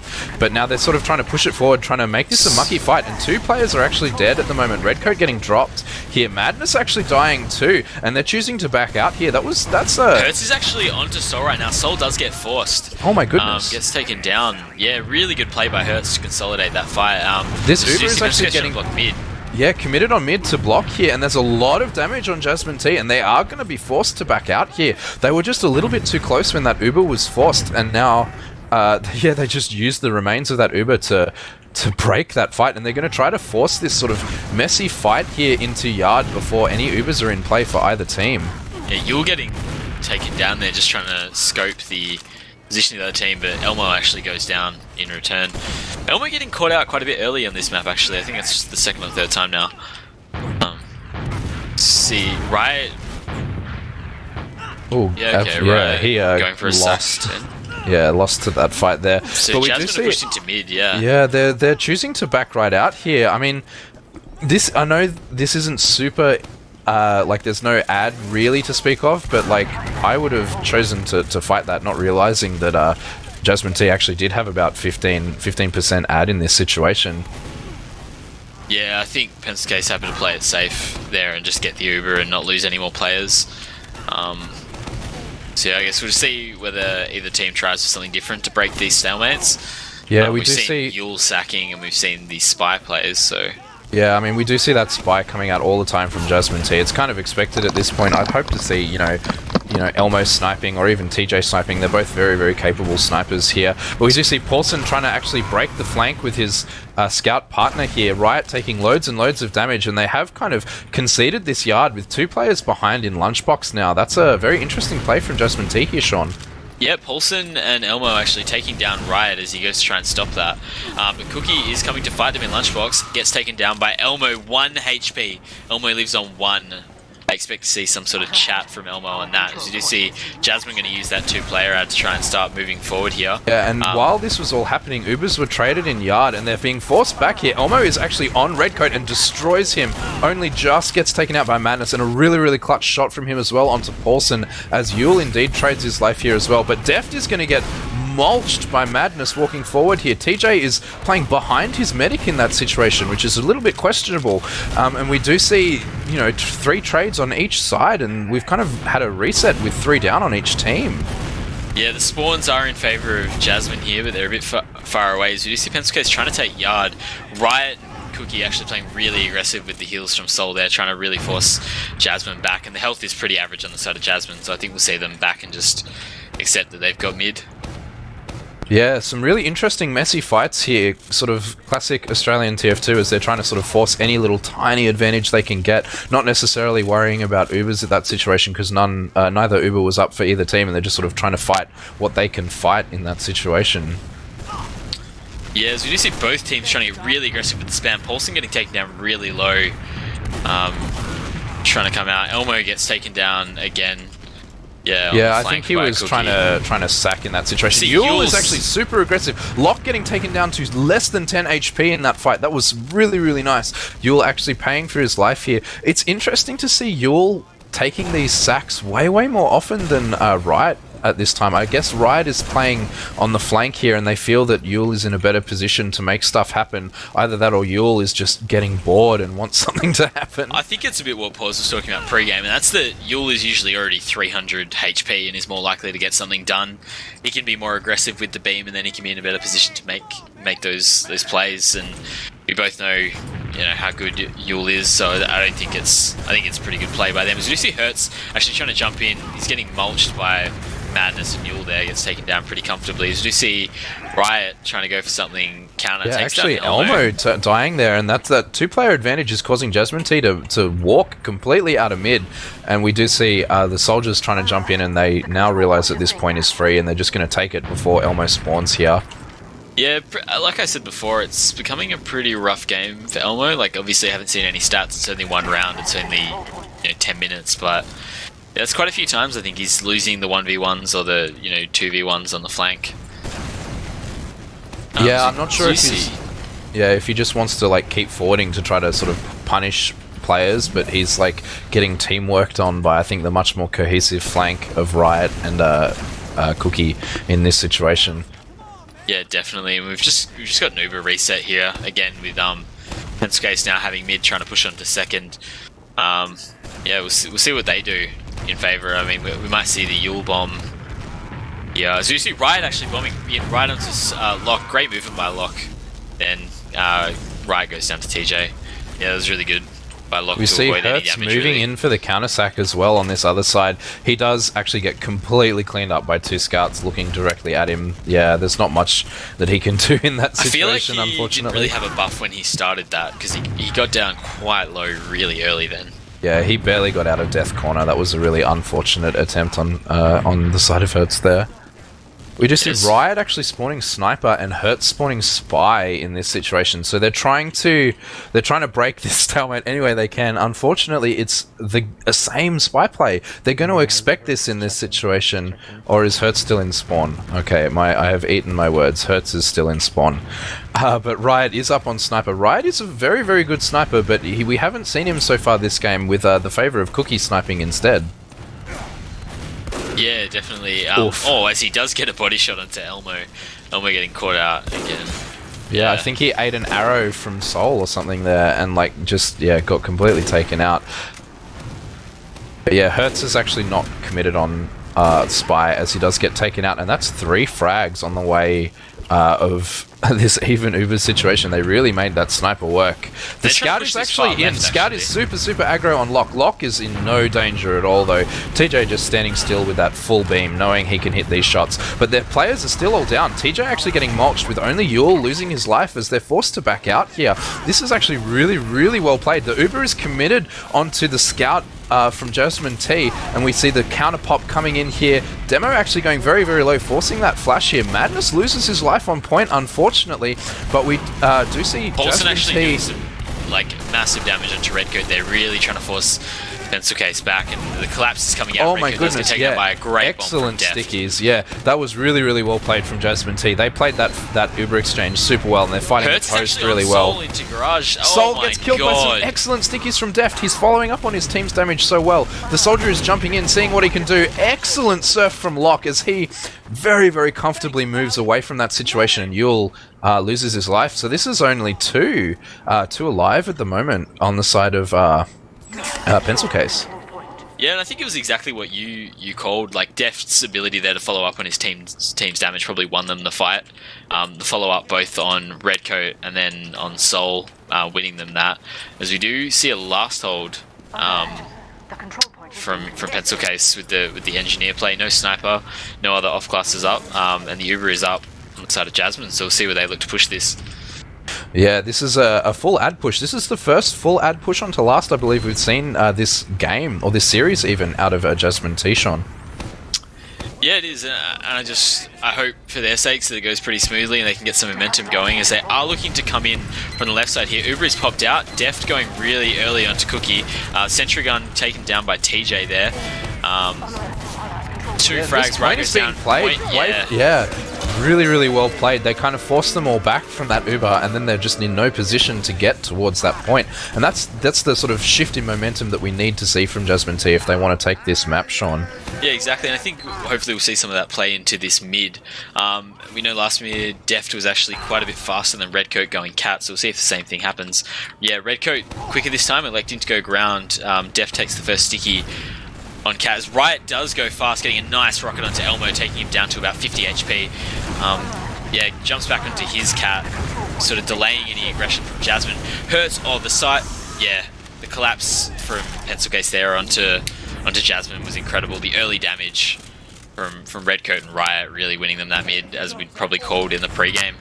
Yeah, Redcoat hitting some really, really nice stickies on Deft that mid, kind of forcing him to play passively, and the rest of his team just walk forward and sort of capitalize on that, as we only now see the final spawns coming up, as this is going to be an even Uber last hold here. Hurts up on Sniper in this situation.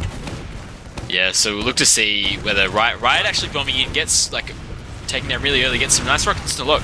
Madness coming in, helping to get the force actually. Both Riot and Cookie, getting taken down, and yeah, now it's a full Uber advantage on the side of Pencil Case, and they're just looking to give up second, and they can re-push this with Uber. Yeah, I mean that's really well played. Like that two-man sack in that situation is basically guaranteed a force, especially if you can hit those rockets. They do trade second here, but they're gonna really walk in with this Uber. Yeah, so they should be able to take second for free here, unless Elmo is fighting Cookie and Lunchbox here actually. Might see something happen there, but yeah, Elmo getting taken down by Riot. There's a force actually. Yeah, Paulson walks in from behind through drop down. That was actually a really, really good play, getting this force out before they can even get onto last, and there's no more Uber left as they're still trying to make something happen here, but stickies are all over the point. Hertz is doing lots of damage. Hertz actually does get cleaned up. Locke hitting some surfs to move away, but he does get piped by a really nice pipe from Redcoat, and this messy fight, yeah, excellent play from Pencil Case. They're walking towards that point despite their bad Uber kind of caught Jasmine T off guard a little bit there, I think, Sean. Yeah, they knew they had two player ad, and they played the point really early in that fight, just trying to get the ground to get that early cap time before the spawners are up. So yeah, good push from Pencil Case to make the best out of a bad Uber. You see Redcoat beating Deft to mid again, hitting the first sticky on him on Cat again. So see if anything happens this mid. Riot actually left his play. So Paulson doing a really high jump onto Soul as Hertz is following up slightly below. Oh my Paulson god, kind of running out of his escape plan. Yeah. Wow. But during that, oh my god, clutch by TJ to take out Soul in that mid fight to sort of consolidate that. But I would say in that mid, while the Jasmine T soldiers were doing the high bombs, they weren't really doing a lot of damage, whereas the Pencil Case players were able to actually focus damage on the four players that were on ground and end up taking that mid. Again, clutch by TJ. Yeah, so he takes Sol out at the very end of that fight, which is the consolation prize. But those high bombs, I assume, are sort of to draw eyes and to make people sort of not look as you give kind of your demos and scouts that chance to walk across the point. But they unfortunately got shut down completely as they tried to do so. As we do see actually the Jasmine T players breaking out into yard here, and Pencil Case are forced back onto their mid as Jasmine T take yard. Yeah, so I think we're probably going to end up just seeing a reset. Massive advantage, or the advantage in grinding on the side of like Locke and TJ is becoming a bit big, but no, it's not a crit, so. I mean, I wouldn't necessarily have called this as an ad situation. It's just that the other team isn't building very well, which is interesting to see because their building has usually been quite good. Soul has been playing super well. Yule going in for the sack in that case, not really getting too much done, just paying for his life. Paulson's actually counter-sacked onto Soul, but Soul was actually playing really forward, and I think Paulson expected him to be standing a bit further back, and he gets taken out pretty easily by Cookie in the end there. Yeah, no off classes coming up on the side of Pencil Case here, as we just do see these teams trying to sort of butt heads again here. And again, we see Paulson checking stuff in spawn as Spy. I'm not sure what he'll commit to in the very end. Yeah, I mean, it would be criminal if Pencil Case didn't expect him to be Spy right now. I mean, obviously he's come actually out as commit as Roma, Soldier, but Cookie is up on Sniper here, and I'm not sure if he changed just after it was after he checked, and I think he might have because he gets a really nice pick onto Elmo in the. Yeah, Elmo not very pleased with that frag. Hurts actually going down to some spam. So that's a two-player out on the side of Pencil Case, and they're going to look to try and dry push second. Both Ubers are up on both teams, and Pencil Case are looking to move in through Lunchbox. As they have moved far left. Yule going up top, and yeah, it looks like Jasmine probably looking to give this up. Hitting some really nice rockets. Balls of steel on Locke, not using in that situation. That was amazing. Good shots actually ringing out from Cookie here. He's hitting headshot after headshot, and his team is just following up on the damage as this Uber is committed, and both Ubers are now being traded on point.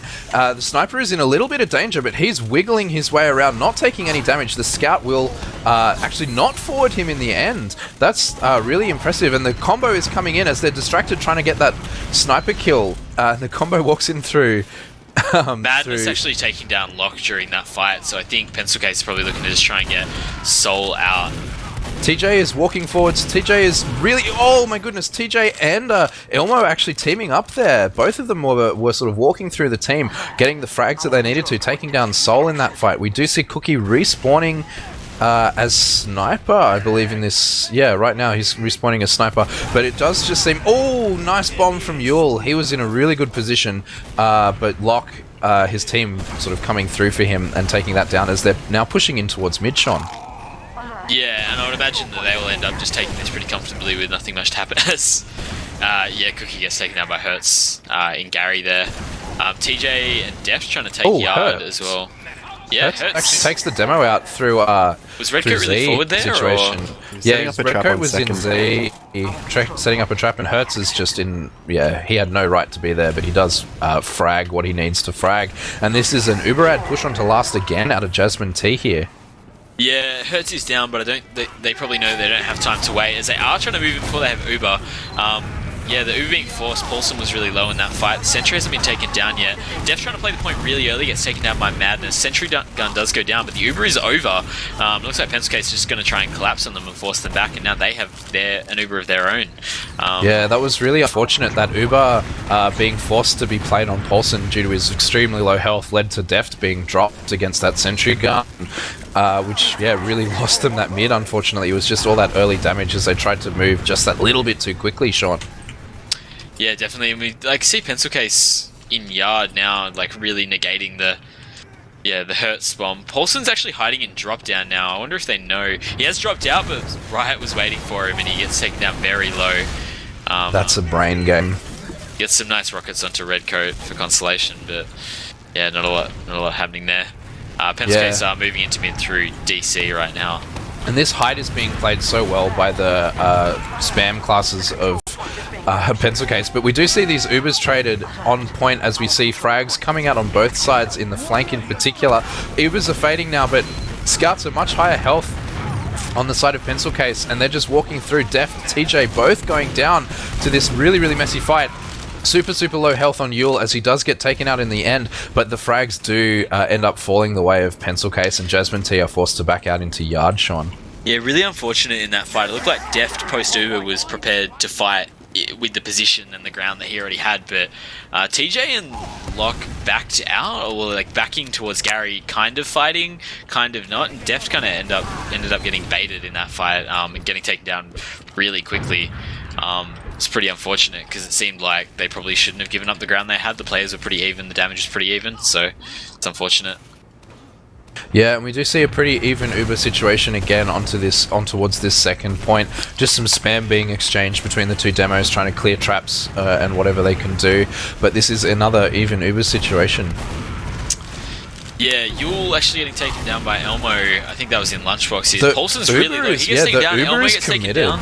Uber is committed in through the flank here. No force out of Locke just yet, as he does pop right at the very last minute. Yeah. Riot's behind, and he has been called. Hertz is jumping him, and he will take care of that. Oh my goodness, actually, no, Riot actually taking... Riot with a massive rocket, and he's actually fighting TJ. TJ is on 2 HP, and Riot wants him right now. Right, Elmo's cleaning that up. That was amazing. Riot actually killing an Ubered player there. He was Ubered at the start of that fight, and Riot out DMing an invulnerable player for half of that fight, which is really, really impressive. We do see this messy fight being actually pushed out through Lunchbox side by Jasmine T. Redcoat is actually cut off from the rest of his team, hitting some nice pipes, but he does get cleaned up by Deft in the end. Soul actually played that really, really well and got out from that fight, leaving to more even Uber situation, which is good, but they are 2 players down, Sean. Yeah, including their demo, so I think we might see Pencil Case happy to back out at this point. Not a lot they can do. Redcoat only spawning now, even Uber situation, and yeah, I think we'll... Actually, we do see the Ubers being traded in Gary here, like a solo on Hertz. Both of the Pencil Case combo players looking to back and not really fight this solo. Deft coming in for the cleanup right now, gets some nice damage onto Redcoat, and gets Yule as well. Like, great play. Really nice movement from Soul, actually making his way out. Hertz is too. Yeah, Hertz. Yeah, as I said, that Hertz is in the right spot at the right time and jumps him on very, very low health. But yeah, that's basically a White Madness sniping here for some reason. Deft with the forward trap on Madness, and that's another round for Jasmine, taking a lead 2-1 on this. Yeah, that was very interesting play. They did play that exceedingly well, but that was really just on the back of some really messy play from the side of Pencil Case, which is not what we're used to seeing from them, Sean. It was, and I'm already sung his praises a little bit, but I'm going to say Deft stepping it up for that last minute to probably really push them from mid to last. As we do, you see him getting to mid late and taking the first sticky again. Redcoat actually getting taken down quite low as well. Hertz has jumped across to the enemy team. Paulson following up as Riot's actually on Lock right now. Yule is caught behind. Yeah, Frag's being traded out here. No medic down as of yet. Deft does get taken down. Yeah, both medics still alive. Yule collapsing now. He's going to have a free shot onto Lock, but TJ took down Soul during that. I didn't see what happened with that one. Oh yeah, that was So yeah, the scout killed the enemy medic there, and Locke actually played that really, really well. It had some really, really nice movement to dodge both Riot and Yule Yule particularly in the end fight there, and letting his 2 players take that out at the end, which is really, really well played. That's the Locke that I want to see playing here as they do head and. This is full ad. I believe that's just Paulson checking classes in spawn as Spy. Yeah, he does come out as Soldier in the end there. But yeah, this is, again... Actually, is this Sniper? No, Sniper's on last, yeah. Yeah. Yes. We do see Pencil Case actually grinding and holding really forward up top. What? Yule gets 2 frags onto TJ and Hertz. How? That is so confusing. They opted to push that lunchbox, but Yule is apparently a god and just walked through players with heals when he didn't have them. That was amazing. And now Paulson is in. Oh my goodness! Look at Paulson. He is in a very, very silly spot behind them. Here, yeah. Okay. They didn't check that for so long. That was such a shame that he didn't get that frag. Wow, this is incredible. Yule's actually gone so deep onto Lock, gets a nice rocket, gets the force. Wow. Okay, Yule absolutely pounding right now. Yule is playing so well. He's making the plays that his team needs to be made, and then they're just following up with scout demo Ubers, which is, you know, obviously what Redcoat wants to happen, but Yule is Hertz playing actually so dropping selflessly. off gets some nice damage onto Madness. Madness is really low. Hertz having to jump away as well, getting taken down to about 50 HP. Paulson dies, trying to get the force. Elmo's actually still behind, but they know he's there. Yule's probably going to try and fight him as he is coming in through Cat right now. Yeah, Right, brains him, predicts him really well there. Or yeah, that's really well played. They trying to force that messy fight, but Jasmine T rather are trying to force that messy fight, but Pencil Case are not having any of it. They're just clinically taking out these players one by one. As we see this Uber being pushed in towards Yard, they force them all the way back.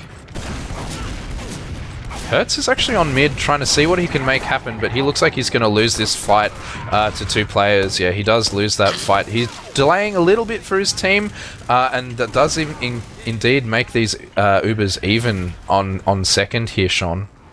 Yeah, and I can't, like, maybe I've got it wrong, but I'm pretty sure that's from one set of Ubers they pushed from their second to the other team's second. Yeah, Sol hasn't used for a long time. Yeah, not since that force, so as we do see, Paulson actually playing with the medic right now. Hertz playing top. I'm not sure whether this is a role reversal or just situational, but Yule is super far forward. It looks like he wants to take the solo here. He does take the solo, but Paulson's not having his medic flash anyone. Yule trying to do some damage on the demos in the back. They do see one flash in the end, but Sol playing really, really well around his combo is getting out and playing the way he needs to. Yeah, Yule actually caught really low behind. Elmo dying to a sticky trap during that fight, like immediately. As Pencil Case are actually trying to push into last with a one-player advantage. The heavy is up on Elmo. Yeah, this point is being played so well, and oh my goodness, is this a pause? This is definitely going to get capped. I don't see this not getting capped at all. As we have it, the point is on a bee's penis of away from being capped. I think is dick worse than penis? I think you're allowed to say dick. Alright, so it's a bee's dick away from being capped, so we assume this point's going to be capped. And 90 seconds in the future we have a pause. I'm wondering whether that's an Elmo internet pause. I mean, yes. It could be an Elmo internet pause, that's highly likely, but it could also be a strategic pause, because they're forcing a lot of these messy fights, and they usually do so well in this chaos, but the coordinated play, and I assume the super clean comms in Mumble, are just playing so well on the side of Pencil Case, and they're not having any of this mess, and they're playing it so well, playing with such aggression and pushing the flanks that they need to push. They're in the right place, and I think that Jasmine T really needs to be able to react to this. They need to have some sort of game plan that isn't playing spy, that will break this cohesion from Pencil Case, Sean. Yeah, and I think it'll be interesting to see what happens post-pause, because I think there's a little over 2 minutes left. The score will be 2-2. So you have the choice of trying to play for a round, which is entirely doable. Or maybe one of the teams decides to play it safe and play really defensive while the other one plays really aggressive. So it'll be interesting to see what plays out in the next mid. Yeah, we'll see if there's some sort of desperation aggression from one team, or if they both go for it and it's sort of like a messy role reversal or something like that. But yeah, it'll be really interesting to see, as I believe this is our unpause coming in, and that round does get capped in the end in the favour, bringing that up to 2-2, as we said before, heading into the fifth mid, Sean. Yep, Deft has typically been quicker than Redcoat, but the early damage seems to be falling the way of Redcoat. Redcoat winning this mid, and Deft again taking the first sticky. No one else here yet, so we do see Deft backing into DC with his medic. Oh my god. Riot getting sent sky high. Paulson jumping sky high as well. Hertz and... Oh my god. Yule taking down Locke during that.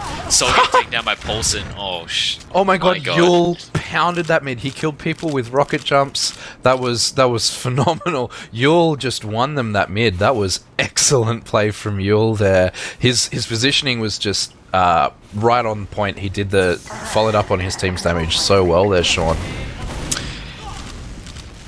Yeah, we do actually see that, Pencil Case have managed to take mid and really aggressively. Madness was forward on the second point. So they managed to cap second. The Ubers, I think, are even. My HUD is not great, but yeah, I'm pretty sure it's even. Yeah, I'm trying to reload my HUD here too. I believe it is an even Uber situation. I have to admit, I'm not actually counting it and relying on the numbers of my HUD. But yeah, I do believe it's even here. We've got a minute 10 left, and Jasmine opting for just a last hold. We see that the pause just happened then. As can't see what really happened. Riot died, bid farewell.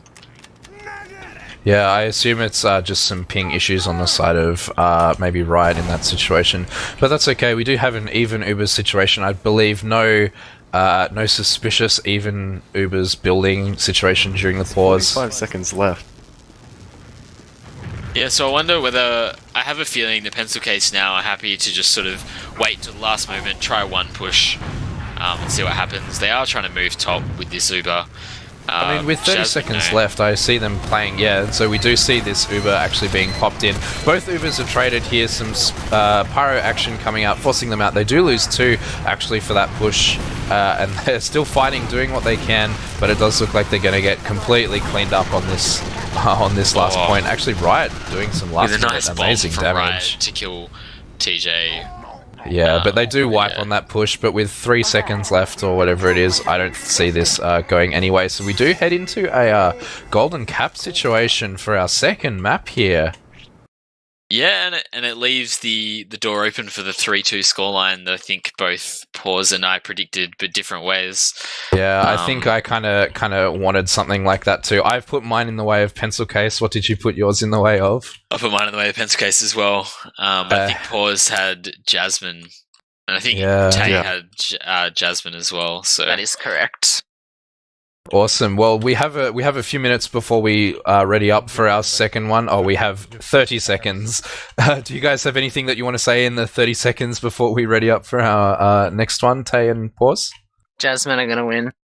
That's all. You believe? I'm just trying to keep it competitive. I'm not biased, I swear. I've been impressed with Pencil Case taking points without having to use Uber. That's all I'll say. Okay. Yeah, they're playing, I think, as a team much better than Jasmine T at the moment. So I think it really depends on how this mid goes. I know people have been saying that Deft is beating Redcoat to mid, but I don't think that's necessarily the case. They're so close. And Redcoat for the last 2 or 3 mids has been getting that first sticky. I know he's been practicing his rollouts really hard recently. So he's been hitting that first sticky, which is what he needs to do in order to unactualize Deft for this mid, and I think that's going to be the secret here as we do head live into our golden cap mid here. I think for me it all depends on who hits this first sticky. Take us through this mid, Sean. Yeah, and I guess I'm probably going to expect that Redcoat will hit it again. As you see both demos opting for Cat, getting there at the exact same time. No real damage differential right now. Deft does take 1 sticky, but doesn't really seem to care. So you see Yule going really early. They're Riot bombing really high onto Cat now, getting some nice damage. Oh my god, huge direct onto Lock to take down Lock, and the pickaxe onto Elmo, and the taunt! And he lives on 1. Riot That's lives on 1. nuts. That is absolutely nuts. Oh yeah, Paulson's my the God. only survivor of that mid on 20 health, and he does die in yard at the very end there. That mid was one, again, like off the back. Deft just gets cleaned up so quickly off the back of that sticky that Redcoat hit, and then Soldiers just coming in and farming on the side of Pencil Case. That, the rocket from Riot onto a surfing Lock in DC, really sealing that one. Huge rocket.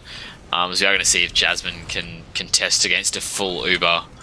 Yeah, we do see off classes coming in from them. We see the Fat Man from TJ, and Paulson is actually sniping here. Their Uber is committed, and Paulson doesn't get anything here. TJ is still alive up top. No one's looking at him. He jumps down on Soul and absolutely minces him in this situation. He minces Riot as well, but the 2 scouts are playing the point. Paulson's jumping it, doing what he can. Madness on point, doing what he can as well. It's just Redcoat at the end. Barring any miracle pipes here, he's on such low health. Nothing happens. And that's a wipe on the side of Pencil Case. What happened there, Sean? So the first thing that I noticed that probably went in the way of Jasmine was that 2 players, I think it was Hertz and Elmo, were playing up top, and during the Uber, Yule jumped to take them, and he just got instantly destroyed, which sort of led them to the player. As you do see Riot taking a really... Oh, wow. Oh, he gets the force. Oh, that's amazing play from Riot there. Lock using in that situation rather than dropping like he has a few times before. I guess he's playing it a little bit safe. Wanting to watch that stat line in the very end. But they do take this mid, but it does leave Pencil Case with a 50% Uber, 30% Uber advantage in this situation. Yeah, so I guess we'll probably just see what we've seen from Pencil Case before, but like Paws was saying, they've been able to take a lot of points without using Uber, and they Yule is moving really early before Uber, trying to force Hertz out of Gary. Yeah, Hertz going down really low, like 20 HP I think just then, or something similar. And they are trying to move into mid now, Pencil Case. Madness fighting, the Uber is still not used here. No soldiers have tried to jump. So yeah, just seeing some spam being traded out. Maybe Jasmine happy to just take an even Uber situation mid-second. Yeah, that was really well played from Pencil Case. They just kind of muscled that, and the Uber is actually committed really, really early. They might think they have a little bit more ad than they have. Redcoat circle strafing. I'm not sure what his goal is there. He does get taken out in the end, and that's 2 frags down on the back of that very early Uber pop. Madness, oh sorry, Cookie even, they're both wearing the same hats, seeing what they can do in Gary, but he does get taken out by Elmo, and this is actually not going well for Pencil Case at all in this situation, Sean. Yeah, just I think the misplay with the Uber, as you called it, thinking they had way more ad than they had, and just ended up taking a fight they probably shouldn't have taken. They have managed to delay for spawn, so we're probably going to see an even Uber reset on second. Oh my goodness, Elmo's in behind. Wow, takes down Soul, just like walked around and got behind without being seen there. Yeah, that's phenomenal. He walked in through left yard from his perspective and just walked in 2-shot Soul. There's nothing you can do in that situation. He does get taken out by a nice pipe from Redcoat there, and then some scattergun damage, but this is 100% Uber ad on the side of Jasmine T, and this could be their round if they don't use into second. Yeah, it will be interesting to see, because we've got 3 players on the side of Pencil Case playing really far forward. Yule, Riot, Cookie's actually run back, but Yule and Riot are trying to play really far forward here. Yule does get caught out, Riot's been caught out as well. Does get one rocket onto Lock, but he's not using for that. Yeah, that's really nice play in terms of the team. Sticky traps being cleared as we head on to second here. Actually, Elmo getting taken out by another one. That is the brain trap. This Uber is actually moving in onto Lust now. No one has it yet. The gun is up. The gun is down. Actually, the Uber does get committed from Jasmine T here. Point is not being played. Yeah, point is now being played, but TJ is taken out so early. Yule doing a really, really good high bomb in there, taking out the entire combo, barring Deft. Redcoat getting 3 kills on not Ubered players in that push. Yeah, really, really well held from the side of Pencil Case there. Elmo trying to get Soul, but gets taken down pretty comfortably. Soul in a really safe position, hiding behind his players in a wall there. Yeah, and we've reversed our Uber ad. Now we have a full ad on the side of Pencil Case as they're trying to push this out of yard towards mid. But yeah, that was a really, really comfortable hold from them. That gun did get cleared up super quickly, but just the Putus is nothing. You know, you can't walk through that, 450 health, and they really sort of played that well, as you say, Redcoat getting loads of frags. As we see this Uber now starting to move towards Death Corner, Sean. Yeah, taking their time, so maybe letting Jasmine get a bit close to Uber. I think Hertz is actually behind. Hertz is so far behind, actually, on the back cap. So we just, and Pencil Case are looking, they just want to fight. They need to take care of Hertz before they use this Uber, and Ubers are probably going to equalize. Hertz choosing to jump up top. He's just hiding. I know he's there. Yeah, he's playing that really well. He's brought their team time to get Uber and just brought them all the way back away from it. Hertz actually timing this pretty well, walking in behind them. No one's looking at him right now. Although, he has been called out now. Nice rockets. Yeah, that was really nice rockets from Hertz there. But his team is all the way in through the lunchbox side, and this looks like it's going to be a solo Uber on Paulson. And Locke and Paulson both taking a little bit of damage before they're fighting here, but no one is giving him a chance to flash. And actually, Paulson might get dropped at the end of this Uber. Oh my god, no, great nice by rockets. Paulson and Elmo then. Elmo does get taken out. Excellent arrows coming in from Locke, actually keeping his team alive, but there's 2 alive, and they're already in on last. This point has been capped. There's stickies on point. Paulson is jumping it and playing it super well. Riot's trying to spam him down, but the demo man is on the point. Hertz playing it super well, and this golden cap goes the way to Jasmine T, Sean. Wow. You know what it is? It's the Paulson pocket, because this is not Paulson Roma. There's absolutely no way. He's taking so many heals in this situation. I think at this point, it's pretty safe to assume that they've swapped roles. Yeah, Paulson is probably switched to main calling as well in this thing. Paulson, I think, is still one of the best main callers in the game, and I think it's showing like the cohesion towards that. They were so aggressive, the stickies were on point, and they outclassed just Pencil Case on that last push, which is not something that we've seen from them before. Yeah, no, like great collapse, great calling. I was like Elmo on the last couple points. Collapsing really well with Paulson then. Hurts with the play behind. So, we'll see how that goes. Yeah, some really good play there. And I guess we'll hand over to our analysts to sort of take us through a little bit what happened there and walk us through some logs in the end. So take it away, Pause and Tay. That was a grand final map. I don't think anyone can really disagree with me. That was a really good map from both teams. It was really exciting throughout the entire thing. There wasn't really too many super long stalemates. They kind of ended really quickly. One thing I did notice is the post-Uber positioning is really, really shifty from both teams, especially in that last golden cap. Redcoat kind of, I'm not sure if he got bounced or like pushed towards like forward, but he ended up post-Uber in the middle of four red players and just got mulched. And then he Jasmine saw he had a better Uber, like it was going to last longer, and he expected his team to be there to back him up. So he pushed forward, like going to catch up the enemy combo, and then he was just left for dead. There's nobody else to support him at all. So like the better Uber meant nothing. Looking at these heal stats right now, Hertz and Paulson both taking literally identical heals, 19% on each of them. Is this the new sort of pocket sort of Roma soldier strat that we've been seeing from them? I'm impressed by the top fragging TJ. He's got 8 more kills than anybody else in the server for the first 30 minutes. Wow. And we saw him go forward, which is something that was very different from Snakewater. Like, he was sitting behind his medic or with his medic for most of Snakewater. And then we saw him pursue into Garage and catch out enemy players. It was so nice. I like seeing him go forward. I guess the Granary, it's kind of more close off. People don't see him coming as much. I think he's taking advantage of that. Yeah. I think it's also a sort of map that you get punished for if you stay too far back. So it's like you're either dead for sure, or you can salvage it and get a couple picks or something like that. So moving on to the golden cap log. That was a 7-minute round. And we saw Pencil Case have the first push into last onto Jasmine's last. And post Uber, there was still a full health heavy sitting on the pipe, and he dropped down onto point. It was such a bizarre Uber to watch. I think they were trying to get onto the combo more so than the heavy, if that makes sense. If you can take out Lock early, then you can have more goes at the last push. Yeah, but all the other Ubers prior to that, they started the cap before their Uber ran out, and that one was like the outlier in that front. Yeah, definitely. We are going live for the next map, I believe, in 90 seconds. So I think we're going to throw it back over to our amazing casters, Xander and Sean, for the next map. Awesome. Thanks, guys. Yeah, it was a really interesting sort of last map here. A lot more cohesion coming out. And I think Paulson has switched over to that main calling pocket role. How do you see that kind of affecting their play on this map, on Gullywash, Sean? Sean may be not here.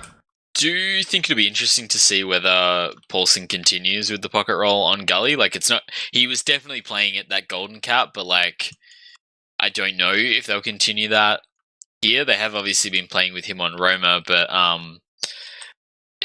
if it plays out, I think we can expect some more aggressive pushing from Jasmine T, as if their pushing isn't already aggressive enough.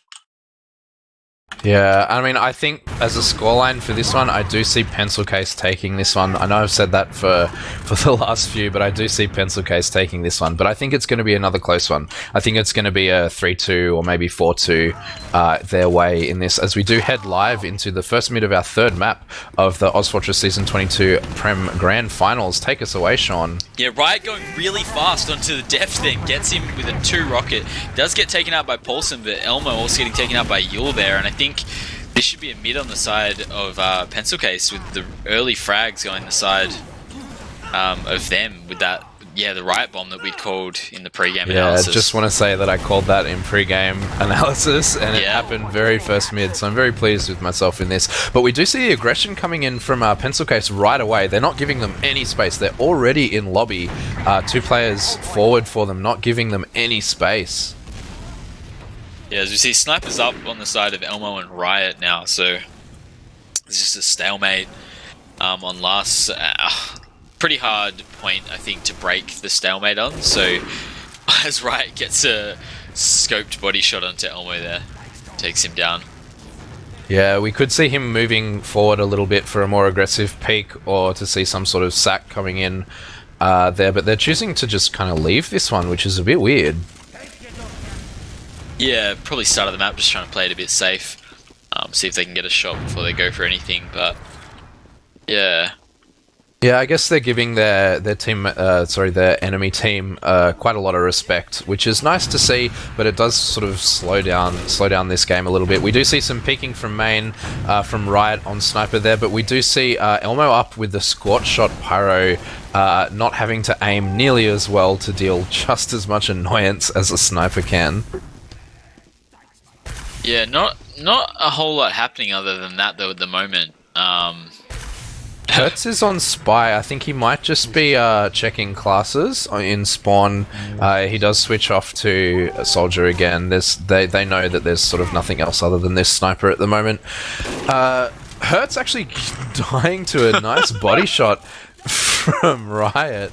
I want to see something else happen off this. I want to see a sack. Yeah, we do see Cookie going in, seeing what he can do, but he just gets completely mulched. Making his way in, actually, Riot does take a very daring shot, getting the medic down to about 60 health, but nothing ends up happening there.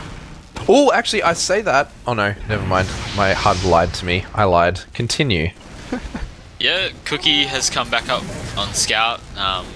Looking to have a reset. Riot gets taken down by Hertz. Hertz is actually super low, can't counter-sack, gets taken down by Madness in River there. So that's two down actually, a trap I think, getting TJ.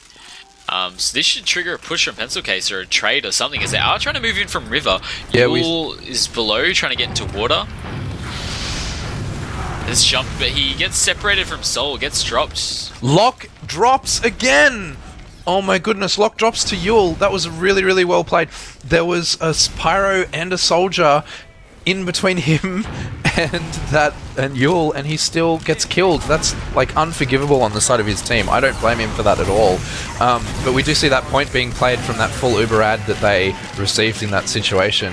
But yeah, that's you know, I don't see that as Lock's fault at all. I see that as... I didn't even pay attention to what he was shooting at because I assumed that he would die immediately. Yeah, that was like 3 or 4 depressing. rockets. That's like, yeah, that shouldn't happen. Especially when there's a Pyro who can right-click. Riot again going super fast, changing his mind at the very end and rotating towards Elbow. Yeah, but yeah. Deft and TJ well aware to it this time. As Yule and Riot both jumping onto the point now. A nice rocket by Riot onto Deft. But a huge rockets from Hertz actually getting Redcoat and Madness. Lock does go down to Cookie there. Wow.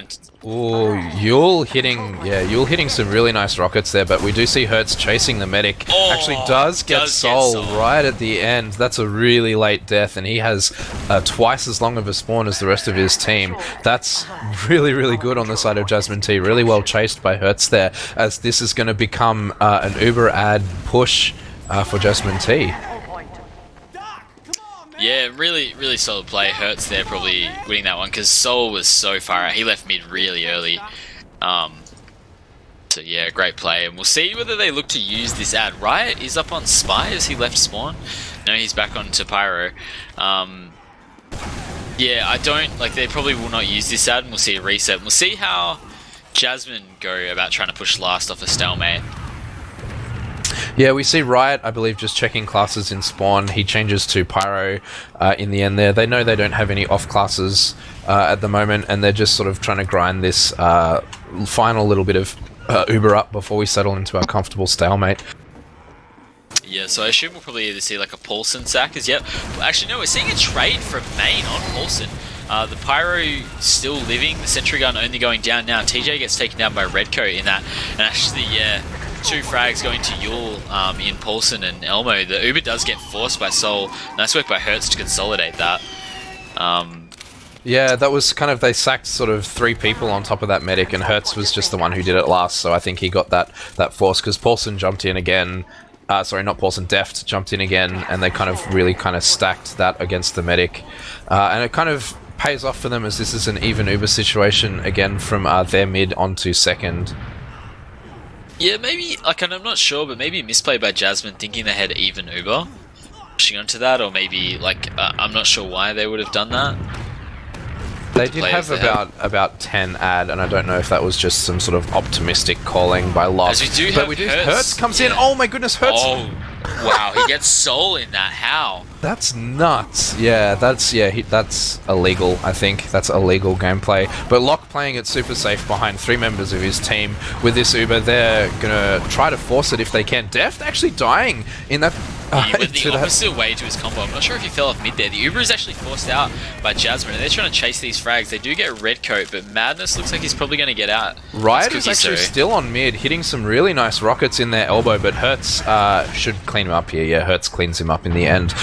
But yeah, that force is really good, because that now means that they have an even Uber situation and their spawns are coming in soon. So they may choose to not fight second here. I think they should kind of at least fire some rockets at it, because they're 1 round up now, and I think they can sort of afford to sort of sack 1 player for that. But they just choose to off-class on last with the engineer. They're not taking any chances. No, probably not worth losing a round over. Yeah, we do see the Pyro up. Everyone playing top left, I think. Yeah, we see Cookie on Spy. Yeah, the Spy has been committed here. Cookie's running the go fast knife as well, which means he dies in 1 pipe. So we'll see if that pays off. But he's already got behind them in towards mid here. Yeah, he's on lock. He's on lock right now. He's been spotted. Oh wow. Yeah, wow. That was really unfortunate. He was so close to getting that stab. That's an aggressive Spy play, not like the ones we've seen from Olsen and Elmo. Yeah, he was in a good place. It was just that people turned around, which is, of course, the Spy's hard counter, unfortunately. But we do see, actually, Elmo's in, forcing this Uber. 2 people died for that, but this Uber is forced. Locke is far back, and he's not going to take any chances to get forced here. But that's really, really good play, getting that force out. Elmo walking super far forward. Yeah, they coordinated that with a bomb from Hertz, but we do see Pencil Case trying to push out. You're getting taken down on Bats there. Jasmine are just backing onto mid now, trying to reconsolidate. There is 100% Uber out on the side, on their side. And they are trying to move in through lower.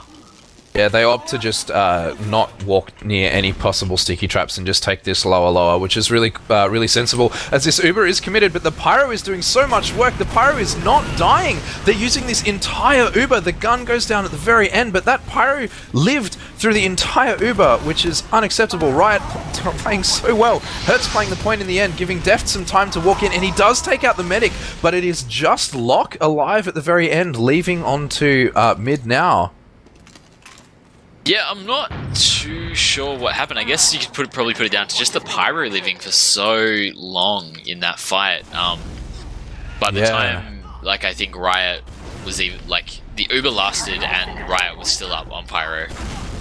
Yeah, he did have the beam through a lot of that Uber, but he just wasn't dying. I mean, there was, I think, 1 arrow in there, and Sol, of course, did lose his life in the end, which does set them up in a favourable Uber ad position, but that Pyro lived way too long. Like, he had, I think it was TJ in on that Uber, who just wasn't hitting the shots that he needed to, which is unfortunate. We do see Cookie up on Sniper at the moment to try to counter this this ad. He's sniping from, where is he sniping from? I can't see him. Forwards. Looking at Choke. Yeah. And we do see that actually does force Jasmine back. They're not looking to do a lot. They have Uber, and they look like they almost are going to let Pencil Case get this, and that was about a 40% Uber ad. Yeah, I think losing TJ getting body shot as they tried to push through there, they decided they weren't going to have any of that, and they're just choosing to let this even up. Yeah, questionable, because they were in position to move in, and they were scared of 1 sniper. Probably needed to do something with that advantage, being 1 round down. So I guess now we're going to see a stalemate. Sniper up on both teams. Elmo actually getting taken down by Cookie. Yule going drop down right now. He's under mid. I don't think he's been called. He's about to jump up, you know. Yeah, he's jumping now. Actually, it's only TJ on the mid. The med is not where he thought he was. He hits some nice rockets. Oh my goodness! There is no excuse for that happening. That is ridiculous. He was called so early, and he still gets 4 rockets off. 1 to shoot at a scout, 1 to jump, and then 2 on the medic. That's I would have dropped in that situation too. That's not Locke's fault, but also great play. Madness and Redcoat was spamming choke so hard, but at the same time, that just shouldn't happen. Yeah, and we do see this Uber sort of moving its way through choke now. Sol is playing this really safe. He knows that he doesn't want to drop. Paulson goblining, mistiming his fall and gets cleaned up by Madness. Yule is very forward, cleaning up players as well. Takes a nice arrow, and then they do force them out. Elmo sniping here. Elmo getting a little bit upset in chat just before. He's not having the best game at the moment, I don't think, but he is choosing to snipe in this situation. Sniping, actually, he's rotating to up top, I believe, right now. Yeah, he's rotating up top. Oh, and Sol gets dropped, body shot, and then a nice rocket from Hertz, cleaning him up in the... That was really, really well played. Oh my god. Incredible. Yeah, he actually gets Riot as well, I think. He's behind right now. That's a nutty play. Yeah, you were actually fighting in lobby, living for a really long time, taking Paulson down quite low. Yeah, these meds I think aren't giving the teams respect, because I mean, Sol was protected there. I think that one was a little bit more on Sol. I mean, still there was a lot of people around him. Nice shot from Riot onto TJ, cleaning that up. Redcoat is actually taken quite low, but Elmo is forced to back away to eat an arrow from his medic. But this is still Uberad. Is that 2 snipers I see on the side of Pencil Case? Is Yule sniping too, or is he just waiting for forwards? But one of them is in forwards, so Yule's sniping from forwards, but I think Cookie is actually sniping... Oh no, Riot, sorry, Riot is actually sniping. Yule peeking out now, actually. Yeah, he chooses to take that shot and then change out. That's, I mean, it's not technically illegal, but it's kind of BM, but yeah, it doesn't amount to anything, and Yule does back spawn. But yeah, we do see a heavy coming up on last and a pyro coming up on last. They don't want to give this round away, Sean. No, and we do see even Ubers. So I guess as Hertz is actually skip jumping onto Sol, gets taken out really easily. Elmo trying to coordinate in with that.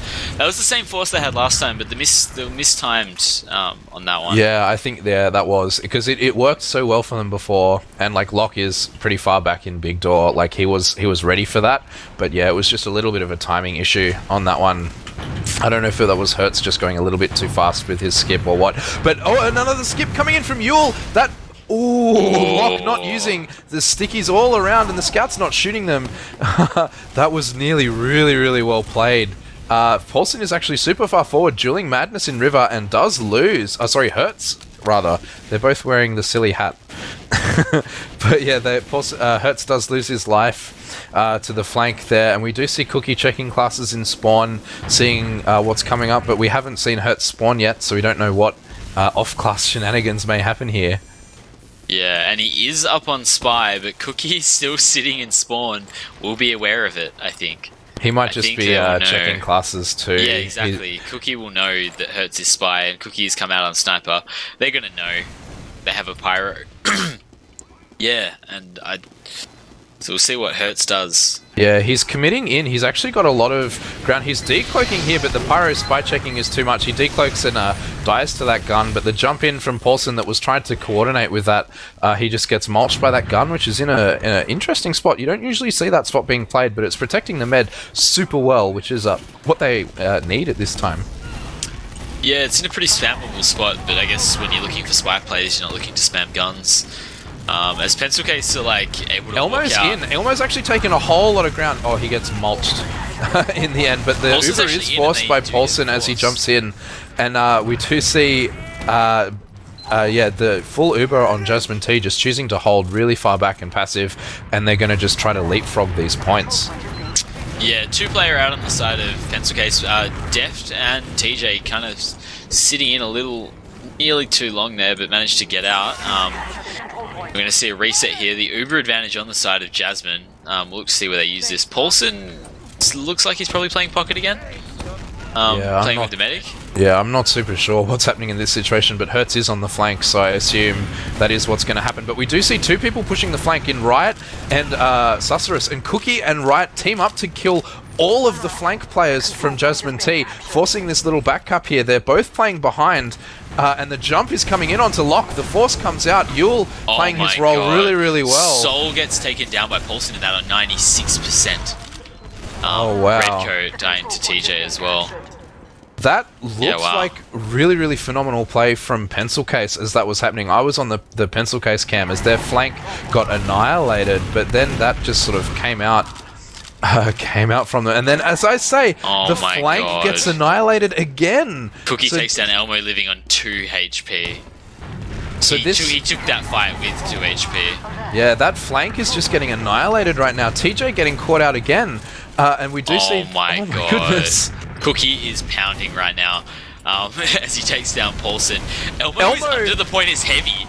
He's trying to go up. He's trying to go up Elbow right now. He could make something happen here. Soul's a little too far forward, and Madness does come up behind him. Oh no, nothing comes of it. Unfortunately, that could have been phenomenal, but it was just the timing on Cookie.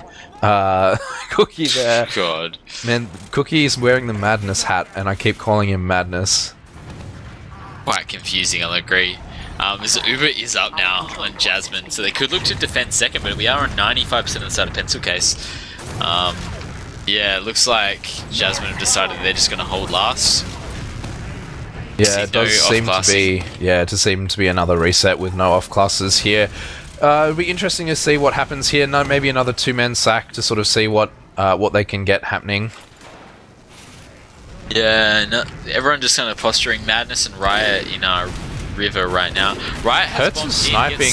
Absolutely mulched there. Yeah, he gets body shot, and Cookie, they're trying to do the same play that Jasmine T did there, and it doesn't work out for them either. Just some snipers taking some big body shots. TJ going for the counter snack in the end. Actually, Elmo getting the force, which is really, really well played, and Locke is super far forward, ready to take advantage of these low players after the force. Yeah, Madness trying to get out.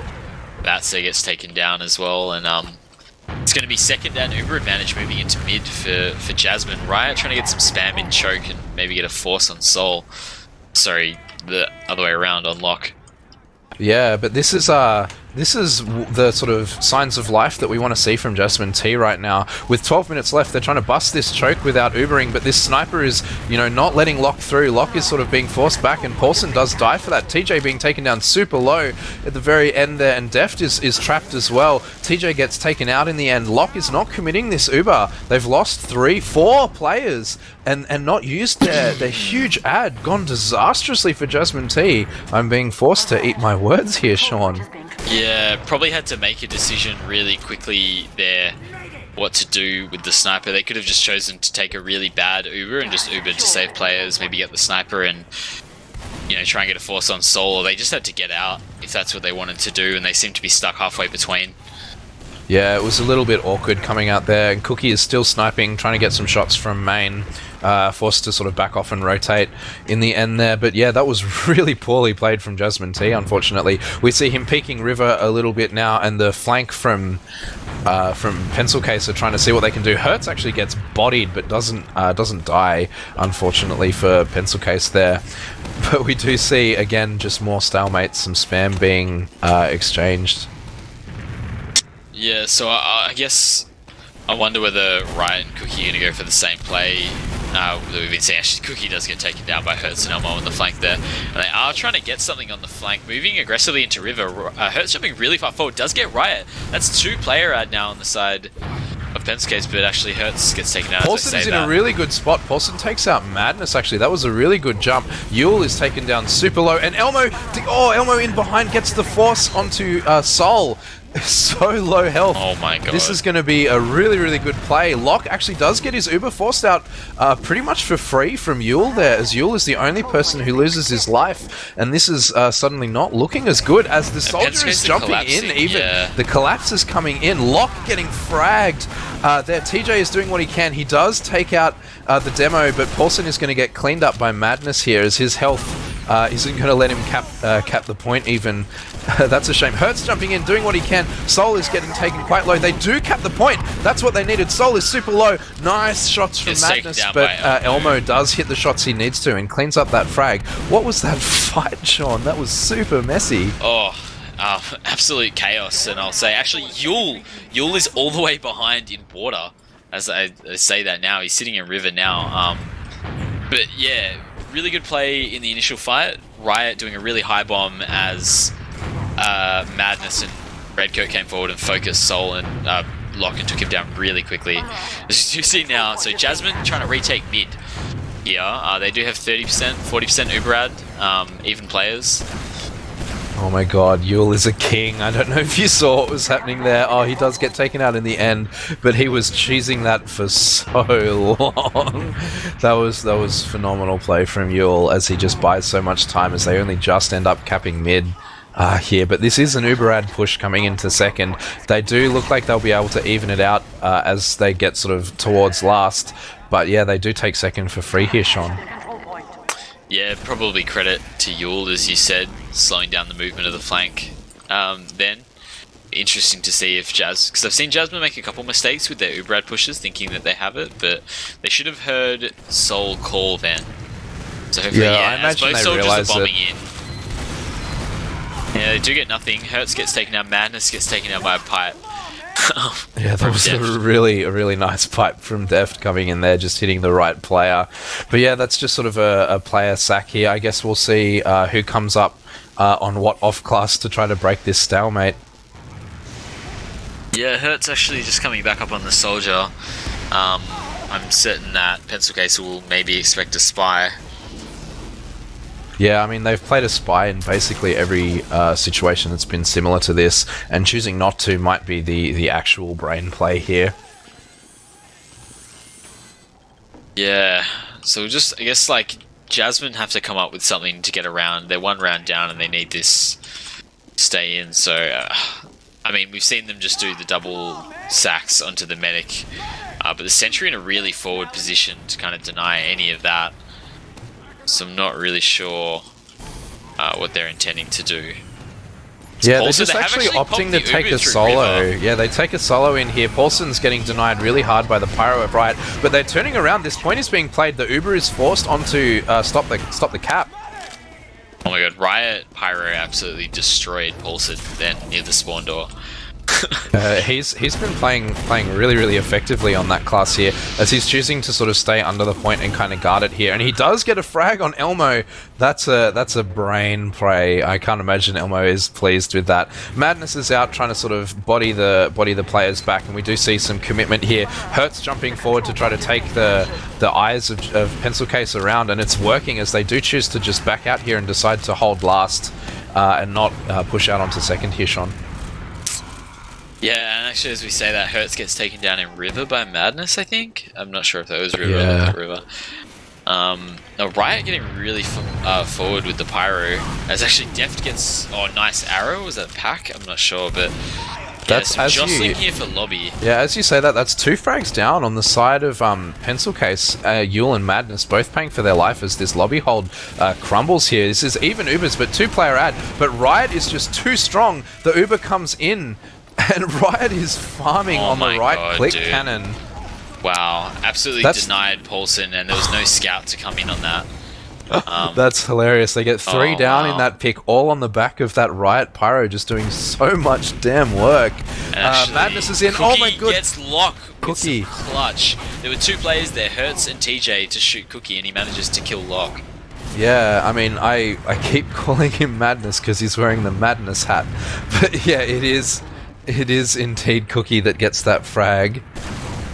As you do see Yule taking down Paulson in bats as well, so that's two-player at Uber advantage now on the side of Pencil Case. They should be able to push into second.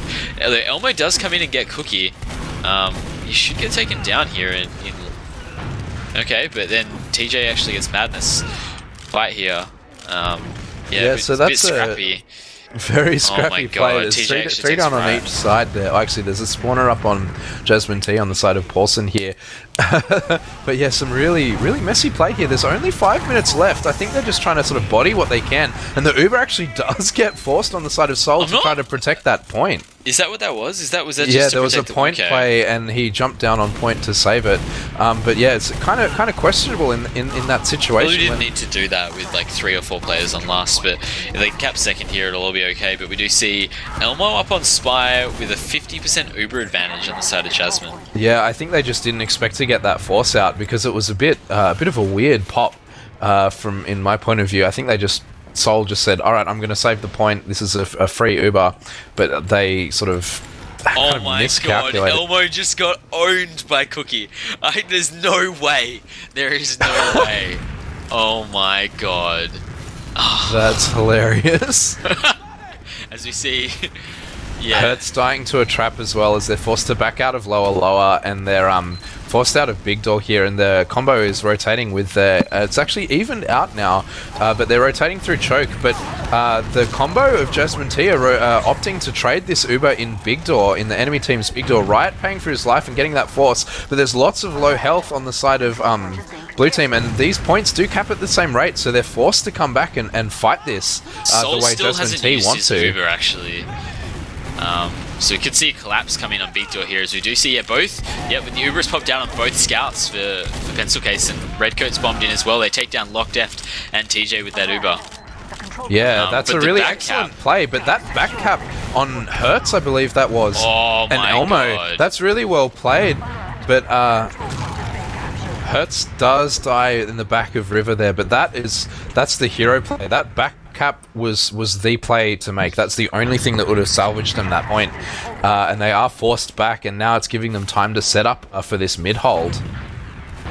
Yeah, and I will say Elmo probably would have got that if not for the thicker sticky by Redcoat to take Elmo down to about 20 HP for an easy spam rocket by Riot in lobby. Yeah, this play, they really want to play off this chaos, but as you know, as was happening before, it's just getting shut down completely on the side of Pencil Case. As we see about 2.5 minutes left, we do see an Uber ad on the side of Pencil Case. Deft and Lock and TJ actually committing, trying to get this force through big door. They do get it eventually, but they pay for everyone except for Lock and Elmo. Elmo is somewhere silly at the moment. He's feeding. There we go. Elmo's I feel feeding. like this is almost a throw caution to the wind because Lock is really far back. I'm not really sure what the intention was. Yeah, they choose to just wait for their forward spawns there. They do get 3 forwards, but they trade mid for that. And there's 2 minutes left. This is not the position you want to see Jasmine T in if they want to take a round here. Yeah, they do have advantage with 2 minutes, so it's entirely doable if they can get a good Uber, but I don't really think we've seen too many clinical Ubers come out from the side of Jasmine. We do actually see the medic actually committing through lower, through drop down, but he's getting jumped by Riot, and he does drop again. His team just kind of kept walking forward while he sort of stood there and ate rockets, unfortunately. And we do see very, very low health on the side of Pencil Case, but everyone is getting cleaned up by the Pencil Case players. We do see, yeah, just everyone going down on the side of that. Madness seems to be farming right now, which is good to see. But yeah, now full ad on the side of Soul with a minute left as they're pushing into their second, barring their last now, Sean. Yeah, and I think we'll almost probably see Pencil Case just even slow this down to an even Uber push and just push with 20 seconds left. They don't really have to do anything else to take this round. I mean, I feel that when they have full ad in this situation, I think that's the wrong play to make because they, you know, they're going to be forced to come out. Yeah, and they lose 3 for this force. This is actually not actually too bad. Behind as well, though. He is fighting Cookie now. Yeah, so that's like 2 on last. They're gonna hopefully get this. Deft is actually not playing underneath the point, so it might not work out for them. There's stickies everywhere. Riot's playing the point. Madness is playing the point, and there's nothing that they can do. And this is brought up to 2-0 with 30 seconds left, which I believe will lead us to Pencil Case taping this map 2-0. I don't think there's time for another round in 30 seconds, Sean. No. Really scrappy map. Really scrappy map, I think. Probably not a lot of what we talked about really played out. But I guess just in the scrappy DM fights, the cohesion of Pencil Case really winning out there. Yeah, I mean, it was kind of like the Pencil Case had a really, really good push onto last, and then Jasmine T forced messy fight after messy fight after messy fight, and it just didn't pay off for them, and they didn't know how to kind of switch it up and play with that cohesion that they needed in order to beat the like really, really polished team play from Pencil Case there. Yeah, and I guess we'll maybe through to our analysts and see if they noticed anything that we didn't during that map. Yeah, definitely. That was bizarre. But I don't even know what to say after that, because that was just constant brawling. I actually thought Jasmine T's posture after double sacking into last was better, but their pushes as a result of the Uber ad was just disastrous, because they always had utils up on Pencil Case. I don't even know what to say.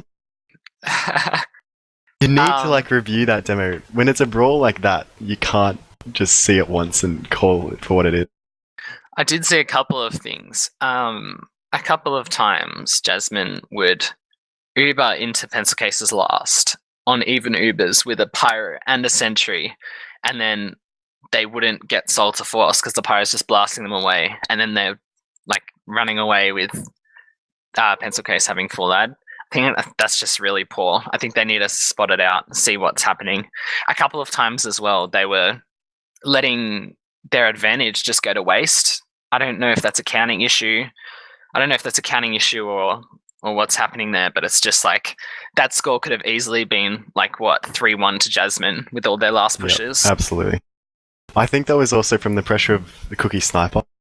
They weren't sure whether to use into him or whether they didn't have to use it all. Also, that time that they used into last through main on a soldier against a Pyro and an Engie, I think they expected the ad to be bigger because they'd killed Sol so late on the mid fight. Hertz chased him all the way to last, into his own river. I was what the hell? And then they pushed into last expecting to have big ad, and they just got demolished by utils, and then Sol had his Uber at the end of the fight. Yeah, well, that's just unlucky then, I guess. Looking at the logs here, looking at Redcoat's 6 deaths, Sol's 7 deaths. Cookie's nuts. Cookie is nuts, I agree, yeah. Hertz and Elmo having rough games by the looks of it as well. Yeah. The brawl style not favouring them at the moment. Yeah. From the logs, it looks like Pencil Case are dominating throughout the entire map, but it didn't really feel like the case. The scoreline's definitely close. If you're looking at the team stats, that's complete domination from Pencil Case. I'm not sure about the conversion rate if we can get those fancy stats up, but 0% conversion rate as opposed to the 50% conversion rate for Pencil Case. That's obvious because they got 0 caps, but it just, I don't know. It's an interesting stat, isn't it? Pause. Absolutely, man. I love it. I've also lost the page that you're looking at. Wow, those medic stats. 3 drops from Locke. I don't remember all of them, to be completely honest. As we called, 2 of them were not Locke's fault. Yeah. Well, yeah, he. I think at least one of them was definitely not his fault. Yeah. Yeah, the one on mid, where Yule lived for so long after going down under. You shouldn't have got that one. I agree with that. There was one that was bizarre though. They had full Uber pushing into mid, and they chose to go drop down, but then they didn't have the means of getting up onto point. So I don't know what that was about. I think not enough players went with him. It seemed like a miscall, maybe, or they had a demo and a scout, but best case scenario, where I guess they were trying to get mid for free without having to use, but then they got instantly bombed and stuff hit the fan. Yeah, I mean, some of that I think is Locke trying to play it safe, and he's like, I really don't want to use for this situation because it'll set us up well for the next point. But he just, the bombs that were coming in with no denial from Riot and Yule, they were both farming Locke, unfortunately, for that whole game. Coming into next map, which I believe is Sunshine, do you think that JT can turn around their pick once again, like they did on Granary? Well, I mean, they're obviously confident on it. a map that they picked against Zeno last week. Did they pick it again? I don't know who picked it. Yeah, right I now. think they picked this one. Jasmine did pick it.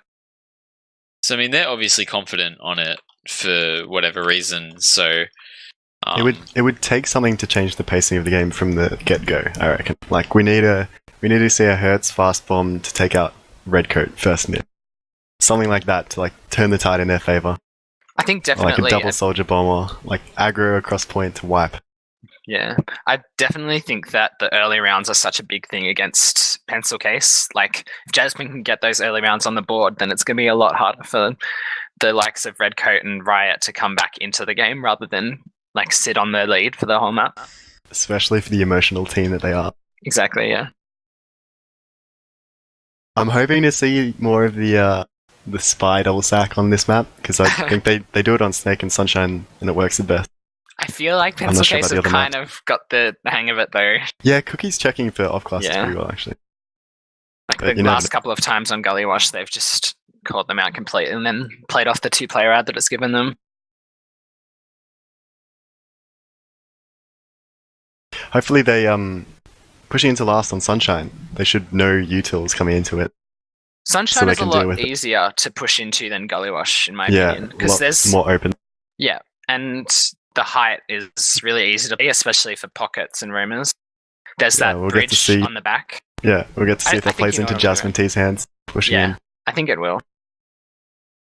We did see in a scrim Jasmine T coming up 6-0 against this same Pencil Case team on Sunshine. I think that's the main Yeah. reason why they did pick it.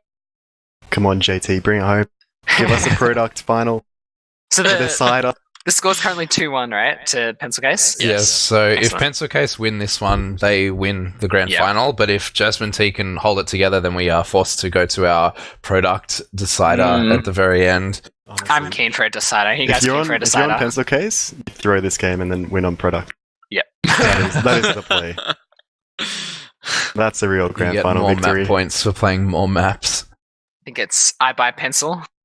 But yeah, so just before we do head live, predictions. Pause. What's your prediction for a scoreline for this map?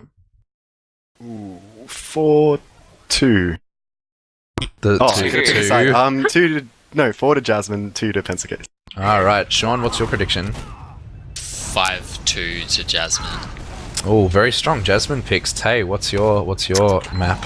Calling a 3-1 to Jasmine. They've Oh got this man, map. everyone's on the side of Jasmine. I reckon Pencil Case will get it. But yeah, we are live onto our first mid of this map, and some nice stickies coming out from Redcoat actually, tagging Deft in that very first one. We see sort of some spam coming out. Nice stickies actually from Deft onto Riot as he's sort of posturing above their cafe before committing to a bomb, and he does jump really, really high and actually gets taken down really, really low. But nice stickies from Oh my Redcoat. God, taking down Redcoat Deft with huge and stickies. TJ. That was phenomenal play. Redcoat and Paulson there. We see Hertz jumping in and getting the consolation oh my God, frag on Hertz Soul. gets Soul. Oh, actually, Nah. I'd say consolation frag, but they do pick up 2 really, really quick ones after that, and Riot's left on 6 health, which is cleaned up super easy by Elmo. Redcoat being forced to back out against this really, really aggressive scout who's choosing to chase him here. Redcoat bringing the bottle out, my but it's God. nothing that he can do about it. And that was actually a really, really long mid. I know Sunshine mids can tend to be quite long, but that's that was a really interesting mid. Well, Locke did leave that fight, I think, thinking that Jasmine had lost that, and the bomb from Hertz to clean up Soul really turned it. That is exactly Yeah. what Elmo needed as well early in this game. Yeah, that's really Outplay. good. But there is a sniper up on the side of Cookie. Cookie is whoa! Oh my God. Cookie domes Elmo in that fight. That's a really nice shot. Deft actually following up some really nice pipes, but he does get cleaned up along with Paulson by Riot and Madness, but Riot does get cleaned up in the end. But that's 3 down on the side of Jasmine T as they're kind of holding their Uber on mid, not really being able to do anything with their ad now. Oh, it They- gets forced out, and they actually drop Hertz in that fight, and Penskates are actually about to have an Uber of their own. They do end up dropping Redcoat. Soul is milking that really well. He doesn't use it all. He gets down to about 60 health, but they're choosing to just wait for their spawns and kind of leapfrog this midpoint, which I think from their sort of advantageous position is the best thing to do. Yeah, it's a bit really interesting, but as we do see Penskates trying to move through flowers, is that what they're trying to do, or are they just not really moving very quickly with this. No, they're Uber just ad. waiting for their spawns. I think they know that they have this ad, and they're trying not to use early. These traps are hopefully called out by Yule. Yeah, there he goes, calling these traps, jumping them into himself there. But Hertz dying to right on the flank, which is interesting to see. And they do give up this point for free. They're choosing to leapfrog it into an even Ubers on second situation.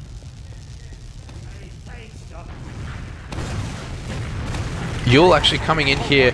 The medic is committing here on Sol. Sol uses ever so slightly before lock, being forced to flash a couple of players here. Paulson's Uber is a little bit better.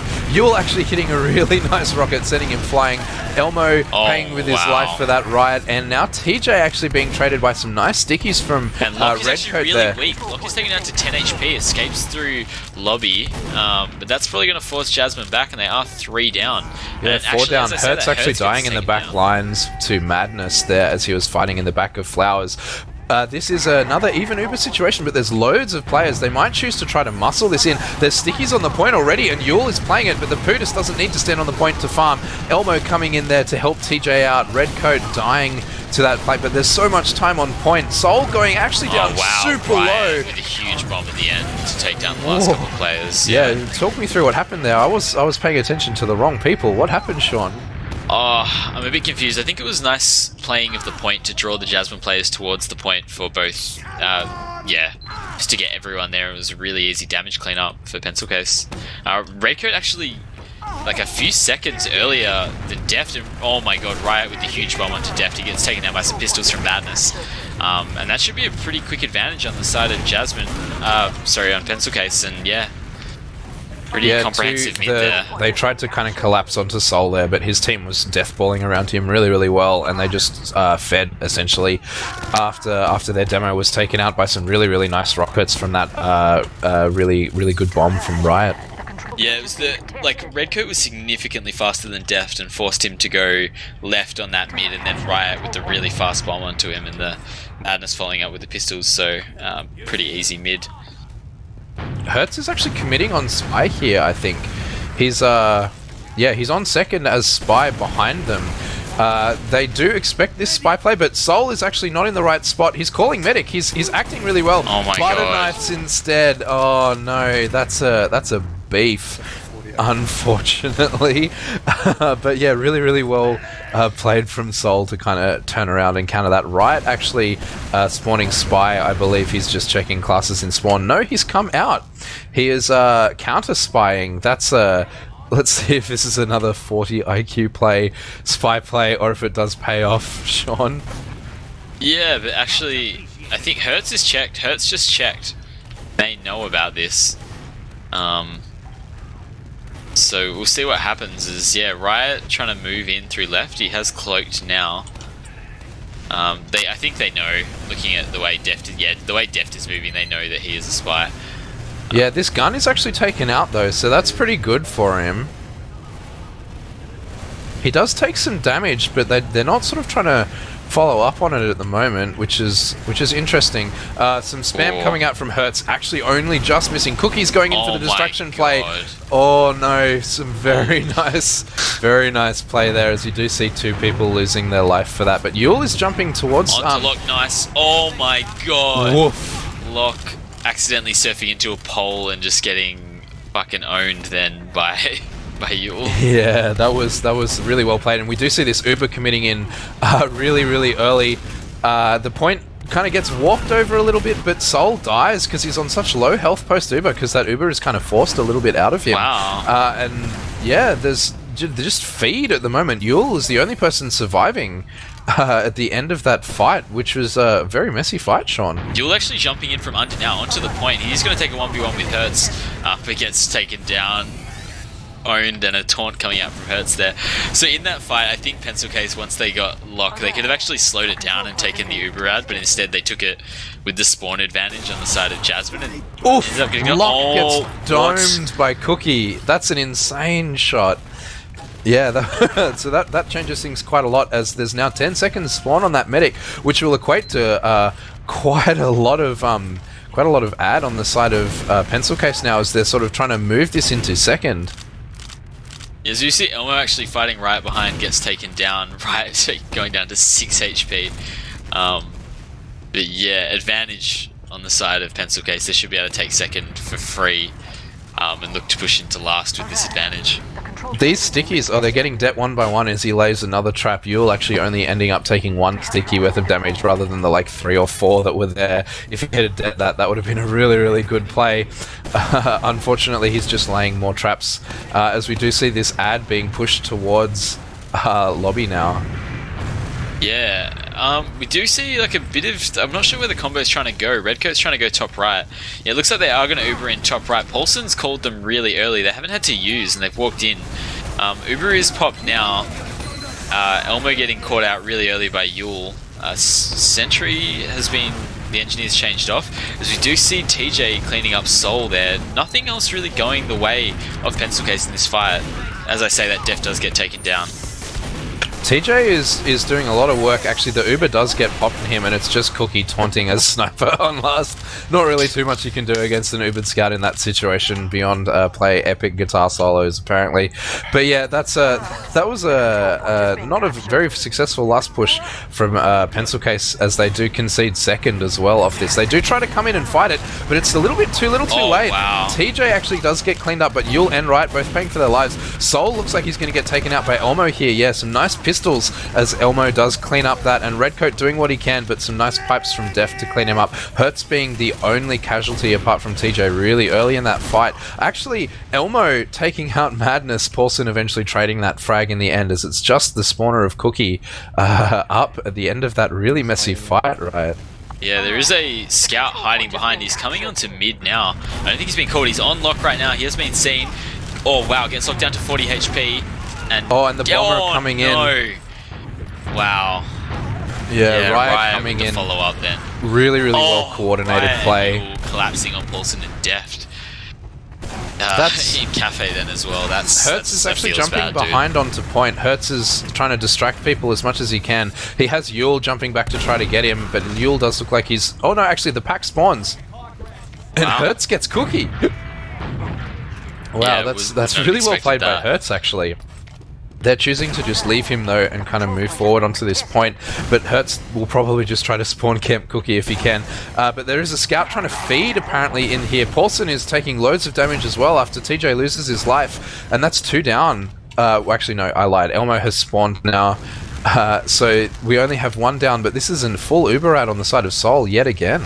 Yeah, we'll see how they go this time, as they've moved right in on the left, Ubering really early to try and get that heavy, as the heavy does rotate into spawn.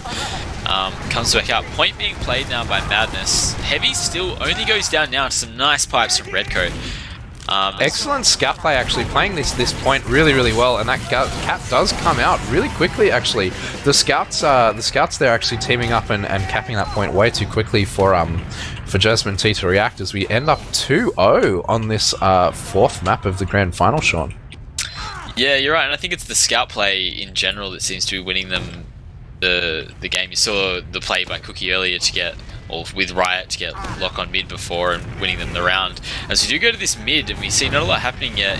Both demos getting at the same time. Paulson and Hertz going really fast. Some nice surf by Soul to live. As we do see Locke actually getting taken down by Riot and Yule. Yeah, and it's basically just Paulson alive at the end, as Elmo is trying to do what he can to find Soul, but Soul's dancing around on the top of Tetris there, and he does play that really well. Excellent movement from Soul. We see some excellent surfs and excellent arrows, and then just dodging Elmo right at the end of that Mib. Soul, the Tetris Grandmaster, coming out from Redcoat in chat. He is just playing so well for this game, which is excellent to see from him.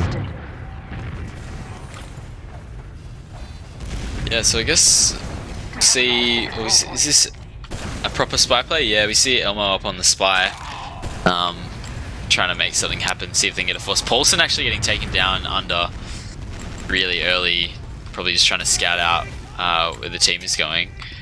Elmo has made his way behind. Yeah, he's behind them. He went through under, and he's sort of now decloaking at Shutter, but the Uber is already committed in, and he's sort of too little too late in there, and he's dueling. Oh my god, he gets Cookie in lobby. That's really well played, but the point is being played, and no one can jump it in time.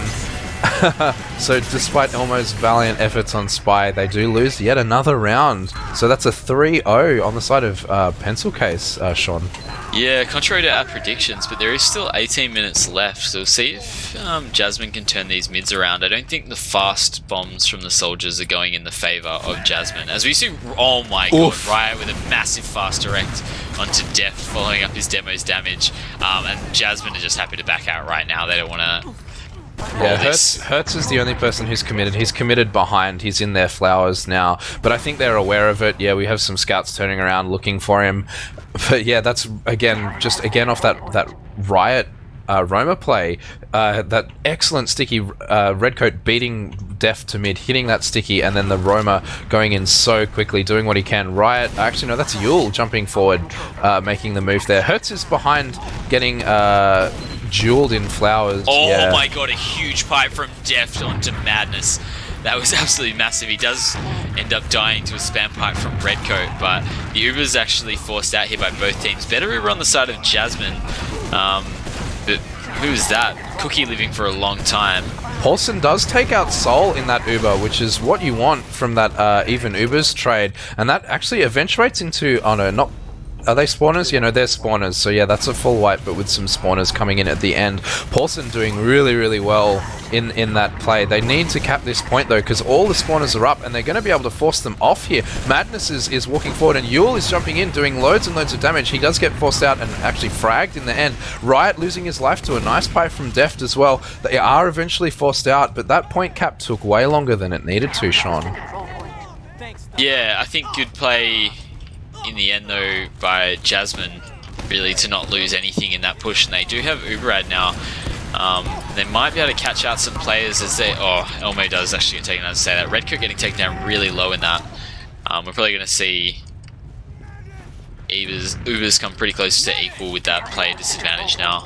Yeah, they'll probably just wait for Elmo to spawn before they sort of make anything happen. Riot's sort of hiding around the corner of Choke, expecting that fast bomb, but nothing's happening. Hertz is actually in Cafe, really close. He hasn't been called yet. He might even see Riot before anything happens. No, Riot actually sees him first, calls that bomb really, really early. Soul is... Soul does force in the end. He dodged that really, really well without even looking, but he does choose to use in that situation. But we do see even Ubers from Lock not using as the bombs come in. Riot coming in very low. Paulson getting very, very low, but that Uber is eventually forced on the side of Lock. Yeah, pretty good hold by Lock, and then some good flashes to not lose either Paulson or TJ, who are both about 10 to 30 HP. We are going to see Jasmine try and move in top right with this player advantage to see if they can get anything. No, they're just going to reset. As Paulson is actually in now, gets instantly mulched by Cookie. Yeah, so we'll see if we have any off-class shenanigans. Yeah, he's predicting this even Uber's situation and seeing if he can come up or hold the door open for someone else to come up as an off-class. Elmo actually feeding at the end there. Cookie pushing out and dying, which is interesting that he does lose his life for it as that counter-sack, but Elmo is still dead, and we see Paulson spawning as Soldier. I imagine Elmo will spawn as some sort of pick class here. He's spawning Pyro? Is this Arbender's strategies living yet again? Oh, I'd love to see what they're going to try with this, because I... no idea.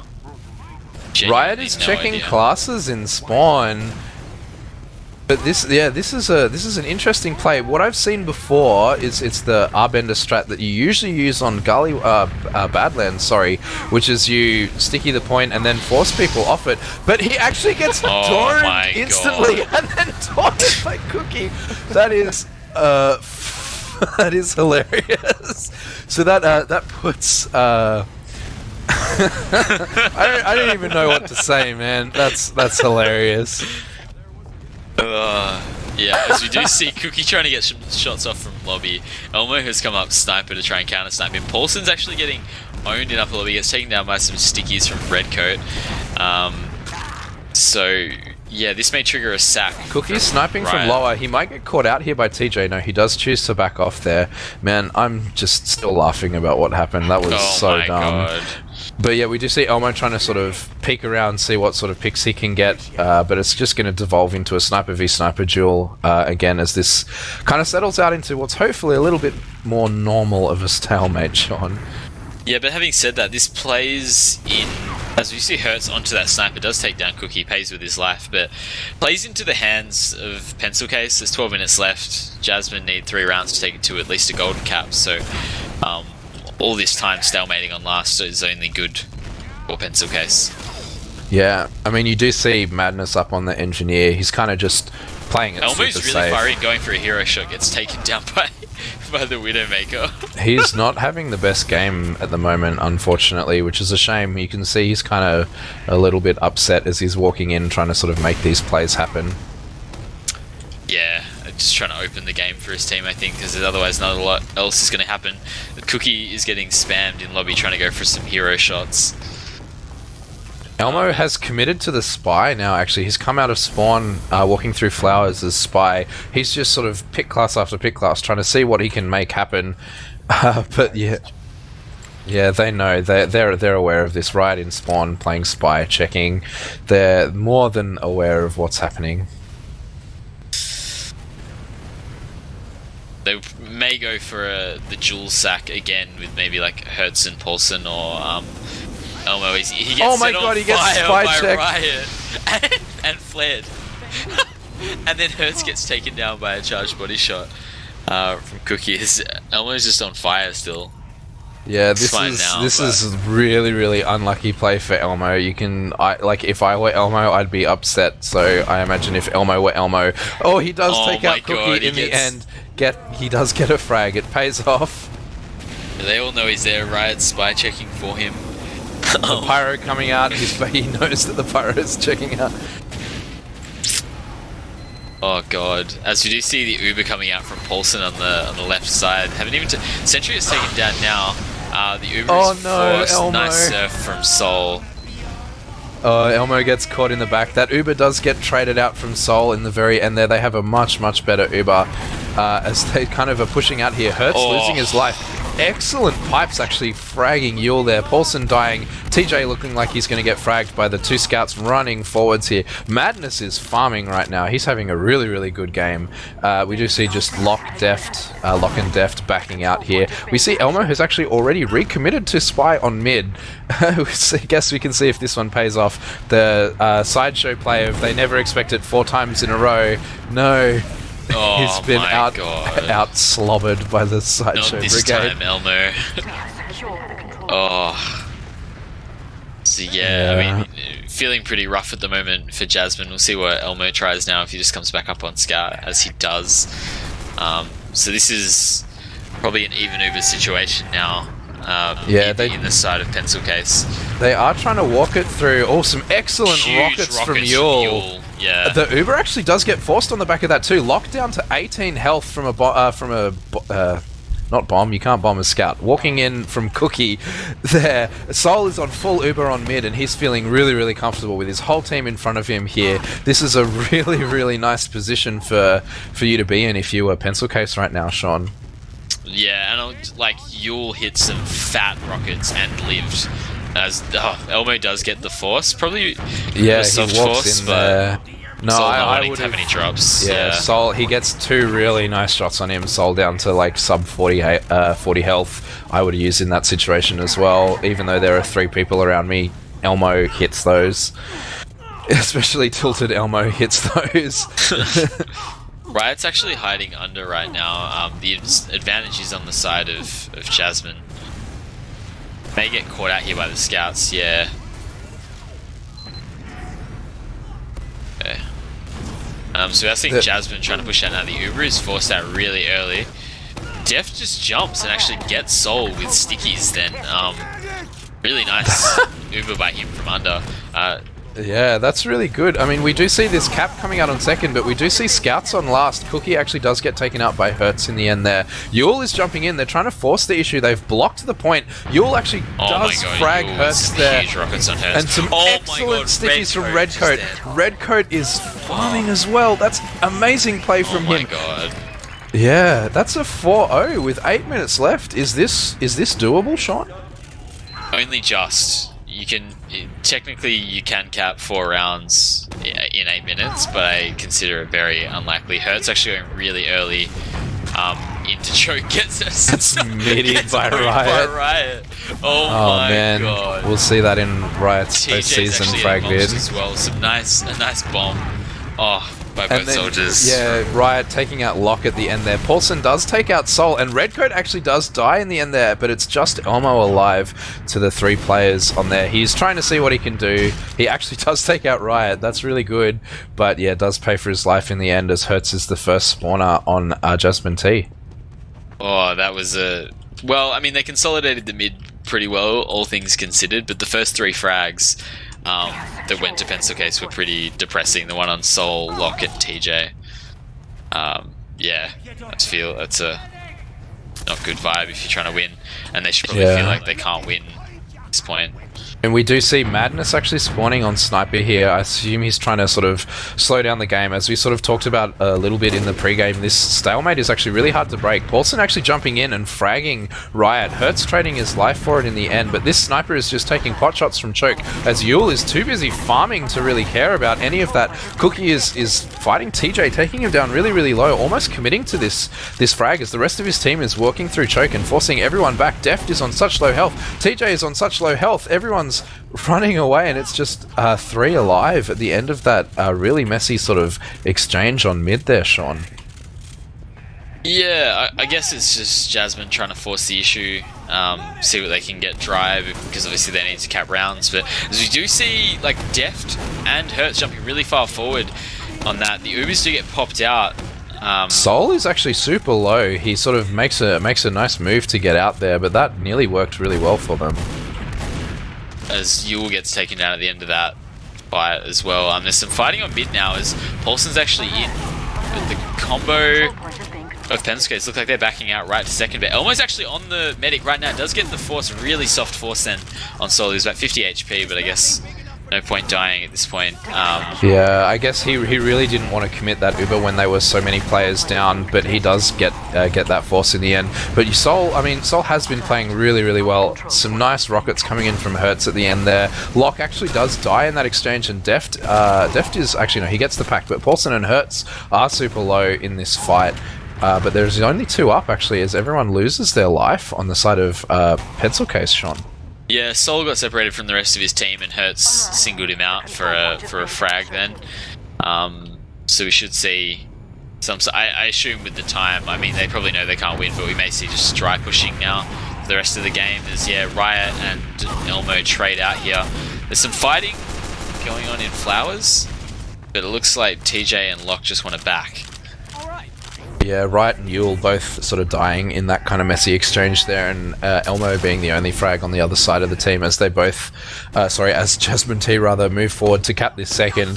They're in a pretty good position to take this last. There's about 20 ad here that they can make a move on if they're aggressive. This is quite a big last, so it's hard to make a sort of successful ad push with only 20, but I think it can be done if they sort of go for this stop push, and that does indeed look like what they're doing, Sean. Yeah, and we do see the Uber being popped out really early. Paulson going straight to the point, playing the point really early, but the Riot Pyro coming in with some nice damage. But the frags are going the way of Jasmine, and that's first round to Jasmine for this map. Yeah, that's really good play. That's sort of the sort of kicks of life that we want to see. Deft actually did get dropped in that Uber, but they still make it work, which is nice to see as we head into, what is this, mid number 6, Sean? Yeah, it is. And this time we see Deft and Redcoat getting to mid at the same time. No early damage. Riot actually not going quick. I think he might have taken an early sticky. He just beefed his roll out. Aggression there. See Yule going really fast onto Locke now. Riot following up as well. Oh, wow. Riot and Yule teaming up so well on that mid. They did so much work. Excellent shots. Elmo is actually doing really, really well to salvage the frags he can, but he's choosing to... No, he's actually choosing to refight this on his old teammate Madness, but Madness, yeah, he's not gonna lose that. He had way comfortable health for that fight. But yeah, I mean, that was... Interesting positioning from Jasmine T as they just all got bombed by the double soldier aggression from Pencil Case that mid. Yeah, the early soldier aggression was on the side of Pencil Case, getting some early frags, and then sort of the responding soldier aggression from Hertz and Paulson managed to get some consolation frags. But yeah, it felt like the scouts weren't doing anything early on that mid. As we do see Jasmine trying to dry push from Flowers right now. Hertz is in. Nice rocket onto Madness. Wow, gets taken down under. Deft gets red coat. Cookie getting taken down really low by Deft here. Riot is actually doing a high bomb now, and they take down Deft. Yeah, of course the crossbow exists, so all that extreme, amazing damage that Jasmine T just put out just got nullified so quickly, and because they had that Exosite player ad, now everyone's getting walked through. Nice saw from Locke and nice surf to pop that Uber, and he does flash Elmo in the end there. The Uber does get popped on the other side, and the sort of point is being played a little bit. Nice rockets from Riot, he does pay with his life there, but Cookie gets the frag on Elmo in the very end, and this point does fall the way of Pencil Case, and they do have player ad pushing into this last point, Sean. Yeah, and they're just going straight to the point dry. There's nothing else going on here. Yule is really low, but the point has been capped, and that's a 5-1 now. Yeah, Pencil so Case, and Elmo actually calling the GGs with 2 minutes left on the map.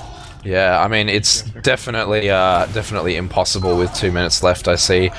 I think this is definitely not possible, but I mean, it's been a very sort of well-fought series. I mean, there's the maps that were close were super close, like we did see Granary go to that golden cap, but Pencil Case just showing their dominance, particularly in their scouts and their Roma, just like playing so coherently and team-based, that kind of the maps that aren't close really aren't close, like 5-0, 5-1 that we've seen here. I mean, as I'm talking here, they just take another mid, which is, just phenomenal from, like, team play from them. I know it's, like, dead time, so people are kind of playing a bit silly, like Cookie playing Sniper, all that kind of stuff, but it's working for them again, and they're heading, they may even take another round here, Sean. Yeah, we actually see that, like, who is it? Locke has left the server, so, yeah. It's pretty disappointing, I guess. We all expected it to go a different way, but congratulations to Pencil Case for winning ozfortress Season 22 Premier Division. Yeah, I mean, it was a very interesting game. I mean, we still have another 37 seconds here, so I kind of want to keep talking just for a little bit before we head over to our analysis here, as we do see the skill stick being brought out on last. Deft braining Riot at the very last minute.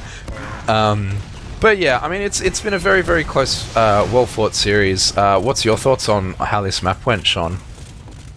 Yeah, I mean, obviously opposite to expected. It just felt like Jasmine didn't really have an answer for the soldier aggression side of on the side of Pencil Case. Pencil Case actually do manage to get that to 6-1 by the end. So yeah, I mean, we'll maybe get a hot take from our analysts before we get some people in here. Yeah. A lot of that was decided on mids, in my opinion, like emotionally as well as actually having advantage from it. I think Jasmine weren't positioning very well for the soldier bombs that they knew were coming. Like, Yule and Riot did the same bomb quite a few of the mids. Like, Yule would bomb in first, and then Riot would jump from his cafe side, like, off the wall. And they'd, like, land outside the cafe of Jasmine. And it was happening, like, so often that nothing was changing, and it was just death everywhere. Yeah, I saw that as well. It was the same thing that was happening in our official versus them on this exact same map, where Locke's just dying because he's looking behind him the whole time. We can see in the logs that Pencil Case won 1, 2, 3, 4, 5, 6 of the mids out of 7, despite Jasmine winning the first mid. So, like, of course, like, momentum is super important against Pencil Case. Like, the only real way I see that they can be beaten is if you take those early rounds, put them under pressure, get the rounds up so you can kind of sit on your lead and not let them sit on their lead. Yeah. I think it's also, you got to try and find a way to manufacture a pick when it's even Uber's last. Like, Jasmine were on the 4th point and Pencil Case were on last for so long, when it was still like 3-1 or something. Yeah. But oh well. I'm sure they saw it playing out differently. Yeah. They were trying to force their way in and trying to force their way to an advantage through a lot of that while they were behind. And that's the kind of thing that you can force the other team to do if you get those early rounds and play kind of safe. Like the worst position you can be in is 3-1 down and there's 10 minutes left and you're trying to force the play, trying to force the fast pace, and it's never really going to work unless you get some lucky med picks or something. And does Cozy Camper deny like pyro burn? Like twin flinch? If you're fully charged. Because that's nuts if it does. Yeah. Holy It used to do it like all the time, like you wouldn't flinch, but now it's just when you're fully charged. Yeah. Not much to say, what really. happened there. Alright, let's look at the log. Paulson was definitely swapping to the pocket roll. You can see that with his 30% heals there, taking more dominant main core heals. It's really interesting to see that Jasmine are playing more around a soldier pocket and Pencil Case are playing more around red coat playing pocket with you're only getting 22% heals as opposed to Paulson's 30%.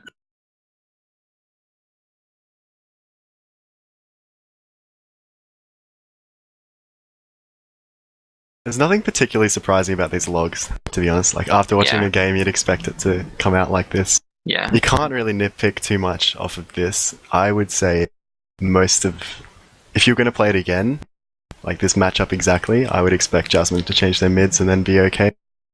Yeah, Except definitely. for like the last, getting a pick on last, but oh well. Let's get some interviews. Are we doing interviews? Yeah, we have a whole bunch of people ready to be dragged in for interviews. I believe from the side of Pencil Case, we have Yule, Cookie, and Red and Riot. We have 4 people. And then from the side of Jasmine T, we have Elmo. Are you the only one, Elmo? Yes. Paulson's here as well. Paulson's here. Sadly. Wow. Look at the whole server. Yeah, do interviews. Awesome. All right, well, I'll open up to our analysts first if they have any questions for our gamers tonight. What were you guys thinking going into the final? Did you think you were... Oh, Pencil Case, sorry. What were you guys thinking going into the final? Did you think you would be easy? Do you think you were going to be struggling? Did you think it was going to be really close? Well, yeah. I thought we'd win pretty comfortably, to be honest. Like, had good scrim results, and I don't know, I was confident. Your Gullywash map pick, is that a result of you feeling confident on the map now, or is that you don't think Jasmine were very good at Gullywash? I think we're just good at it. We've always felt confident on it. I've just been 700 Red Coat IQing farms all on of Gully. you. Everybody thinks I hate it now, and now I'm actually really good. So Yeah, I think a lot of that comes down to like your bombs on mid on that map. Like you go fast I found wherever the you only want thing to. that makes the map fun, and now I'm good. So yeah, The double sniper. it was. Yule was like, "Is that banned? Can I do that?" I don't think it I wanted is. to make sure No, it's allowed. Got the to confirm config by wasn't Catfish. exec properly, and there were Yeah. no class limits on anything. I blame I Red don't Coat. think anyone nice job, cheated though. Elmo. What? Might have to replay the grand final, I guess. Just a question for Jasmine. The swapping of roles, Paulson and Hertz, what was the idea behind that? Hertz and I both agree that we were feeding, and we were like, let's just swap and see how it goes. And then it felt pretty good to begin with, so we just stayed with it.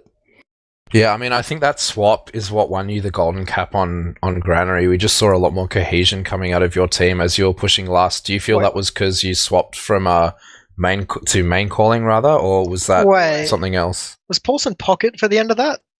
XD. I reckon so. I reckon that's why they won.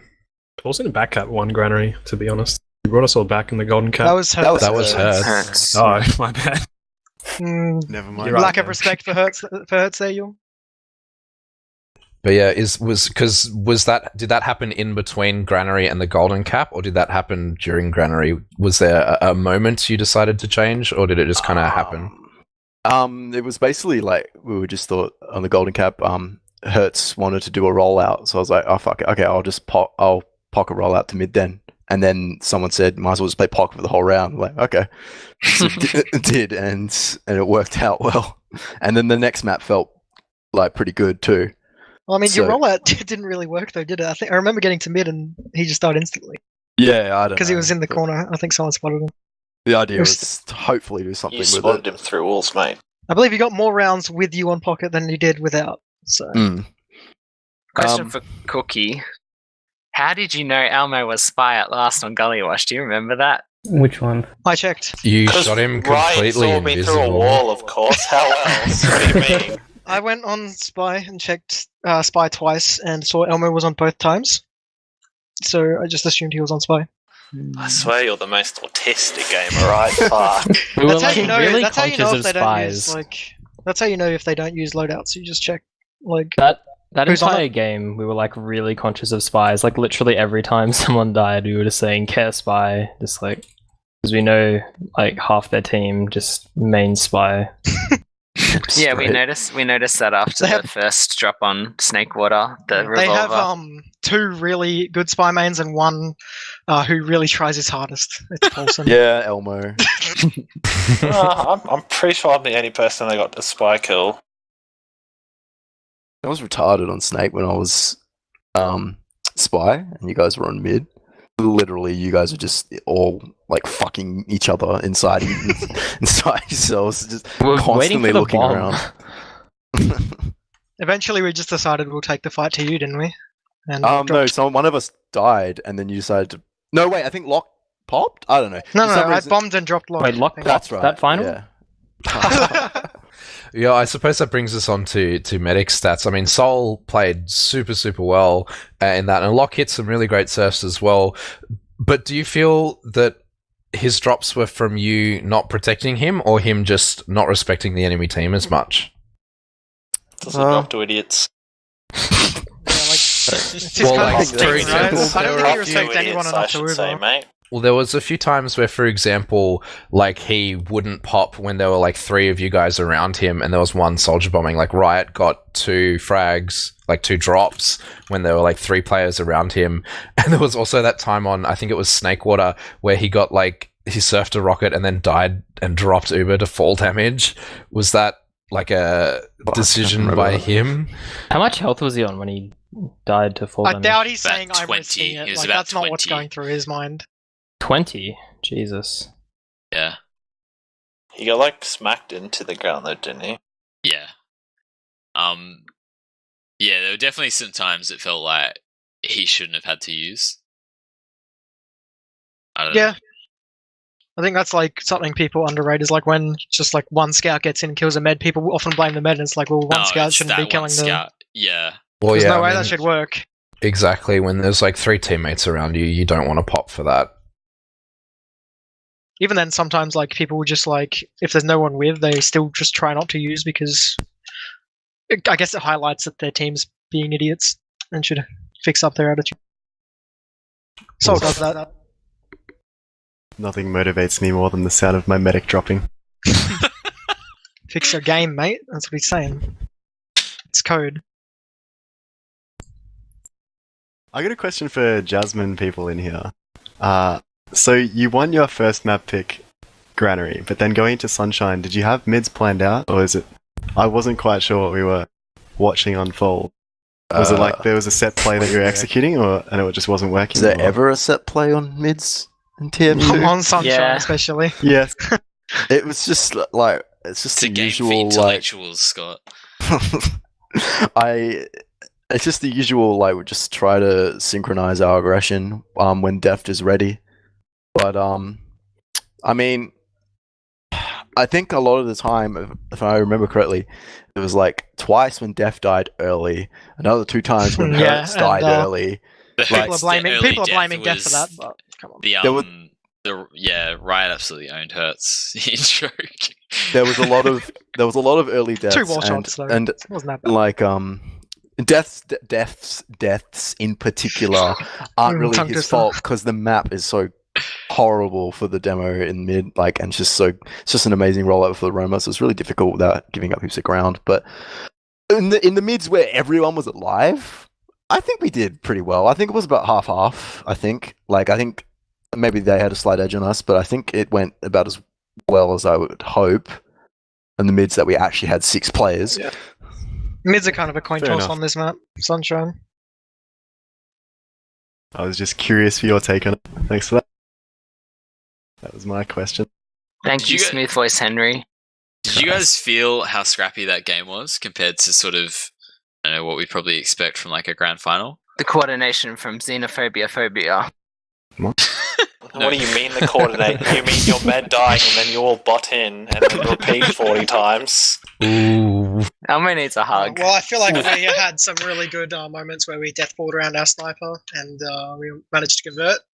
I feel like that was some good coordination in that. Yeah, Elmo, what do you think of I'm that? obviously being sarcastic here. What do you I'm think not of that, sure if you Elmo? believe it, Paulson. Didn't even, just deathballed in general. Don't even need the sniper this time.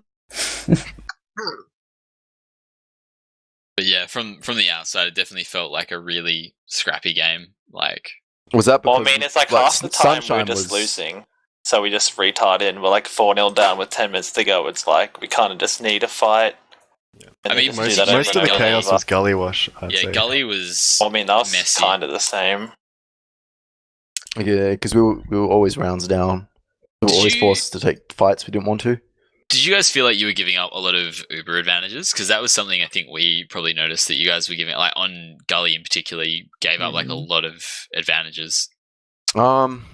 Well, Counting is if hard. the times I'm thinking of, like where it would involve us taking a point, and then by the time we've taken that point, like killed the Sacks, at that point the Uber would be down to like, I don't know, like 30-20% ad, and like versing a good team, it's honestly.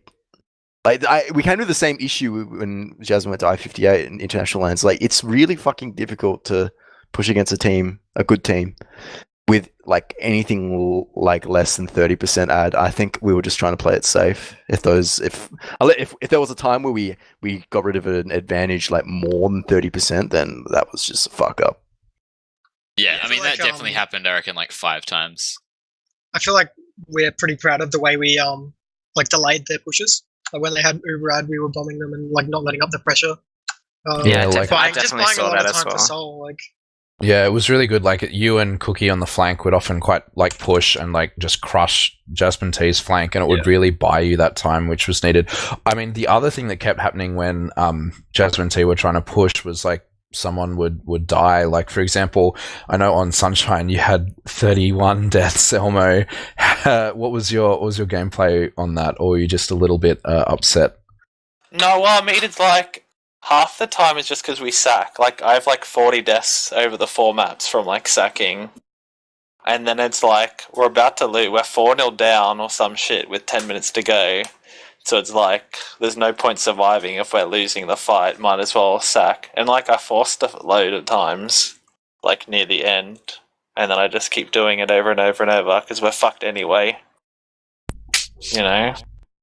Like, there's no point surviving when we're about to lose. Need to Most try. negative Nelly. What do you mean? We're losing. I'm trying my hardest here and you're It's okay. bullying me, Tay. Tay would He's expect you gonna to push cry. into lobby as the other team caps last. What? What's the question? These Yeah. Uber ads that we lost, can you give me an example, like of where An we're like example is like you guys were pushing into mid with about 50% Uber ad. You kind of looked like you wanted to take it for free. They spammed really hard. You dropped like 3 players, and Locke just ran away with like 1 scout. And then Yeah, you like- guys just. so But that, like, it's an example of like you guys didn't make a call. I think on like what you wanted to do. I did. No, we did. Like that one you're talking about. Like we decided, yeah, we should be able to get in for free. Like that is the thing. And then we lost. Yeah. And then we lost like one person to riot hiding, and we lost another person to spam.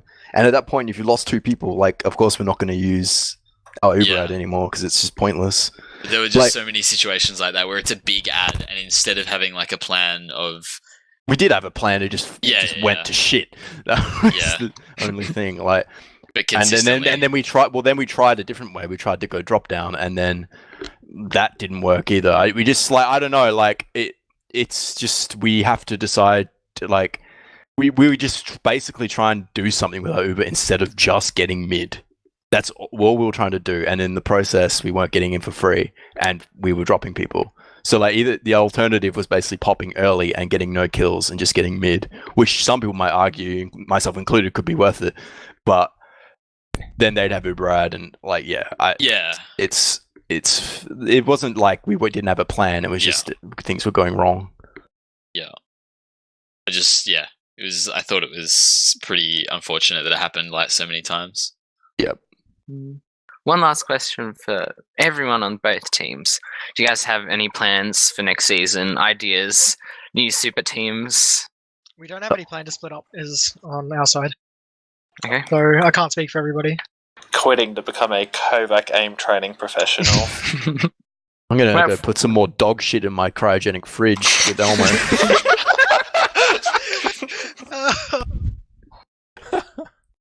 Sounds like a good plan. Awesome. Well, is there any other questions for anyone? No? Awesome.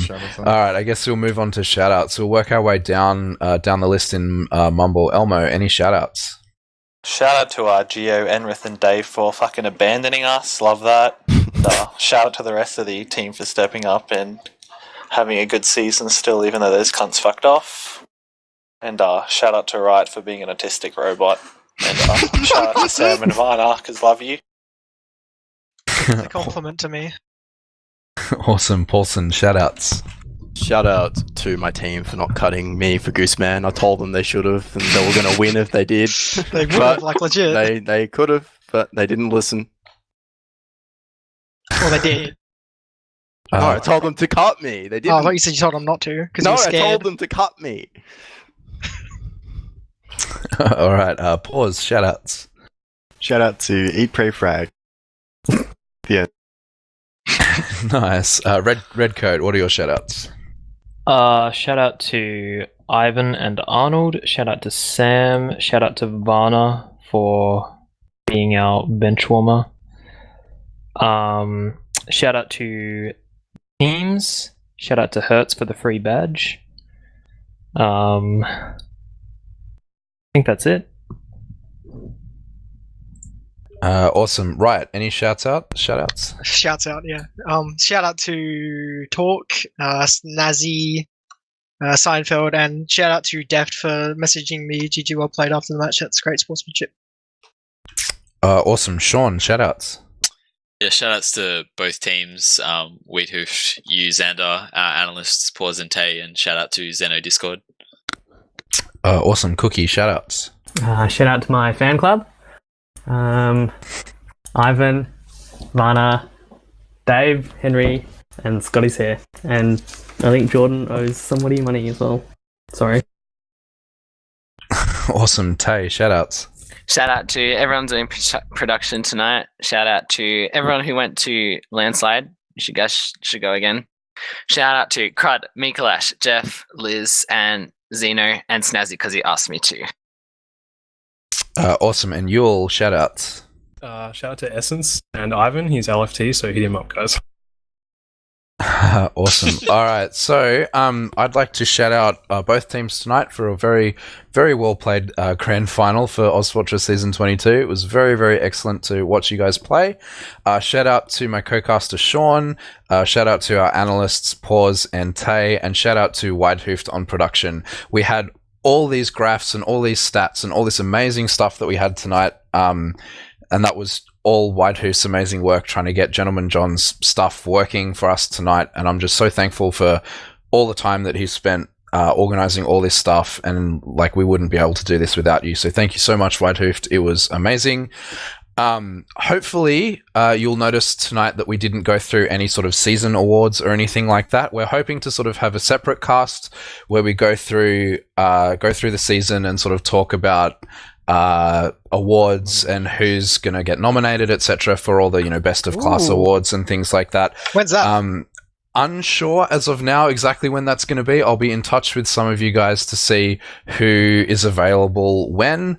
Hopefully within the next week we'll get some sort of cast happening with that, and we'll sort of read out awards, etc. then. But stay tuned for that. There will be announcements in like TFTV and like the ozfortress Discord and all that kind of good stuff when that happens, but that's still in the organizational box at the moment. But in the meantime, stay tuned for any casts like that. But we will be back next season with our premiere coverage for ozfortress Season 23 when it does eventually happen. Thanks for watching, guys, and we'll see you next time.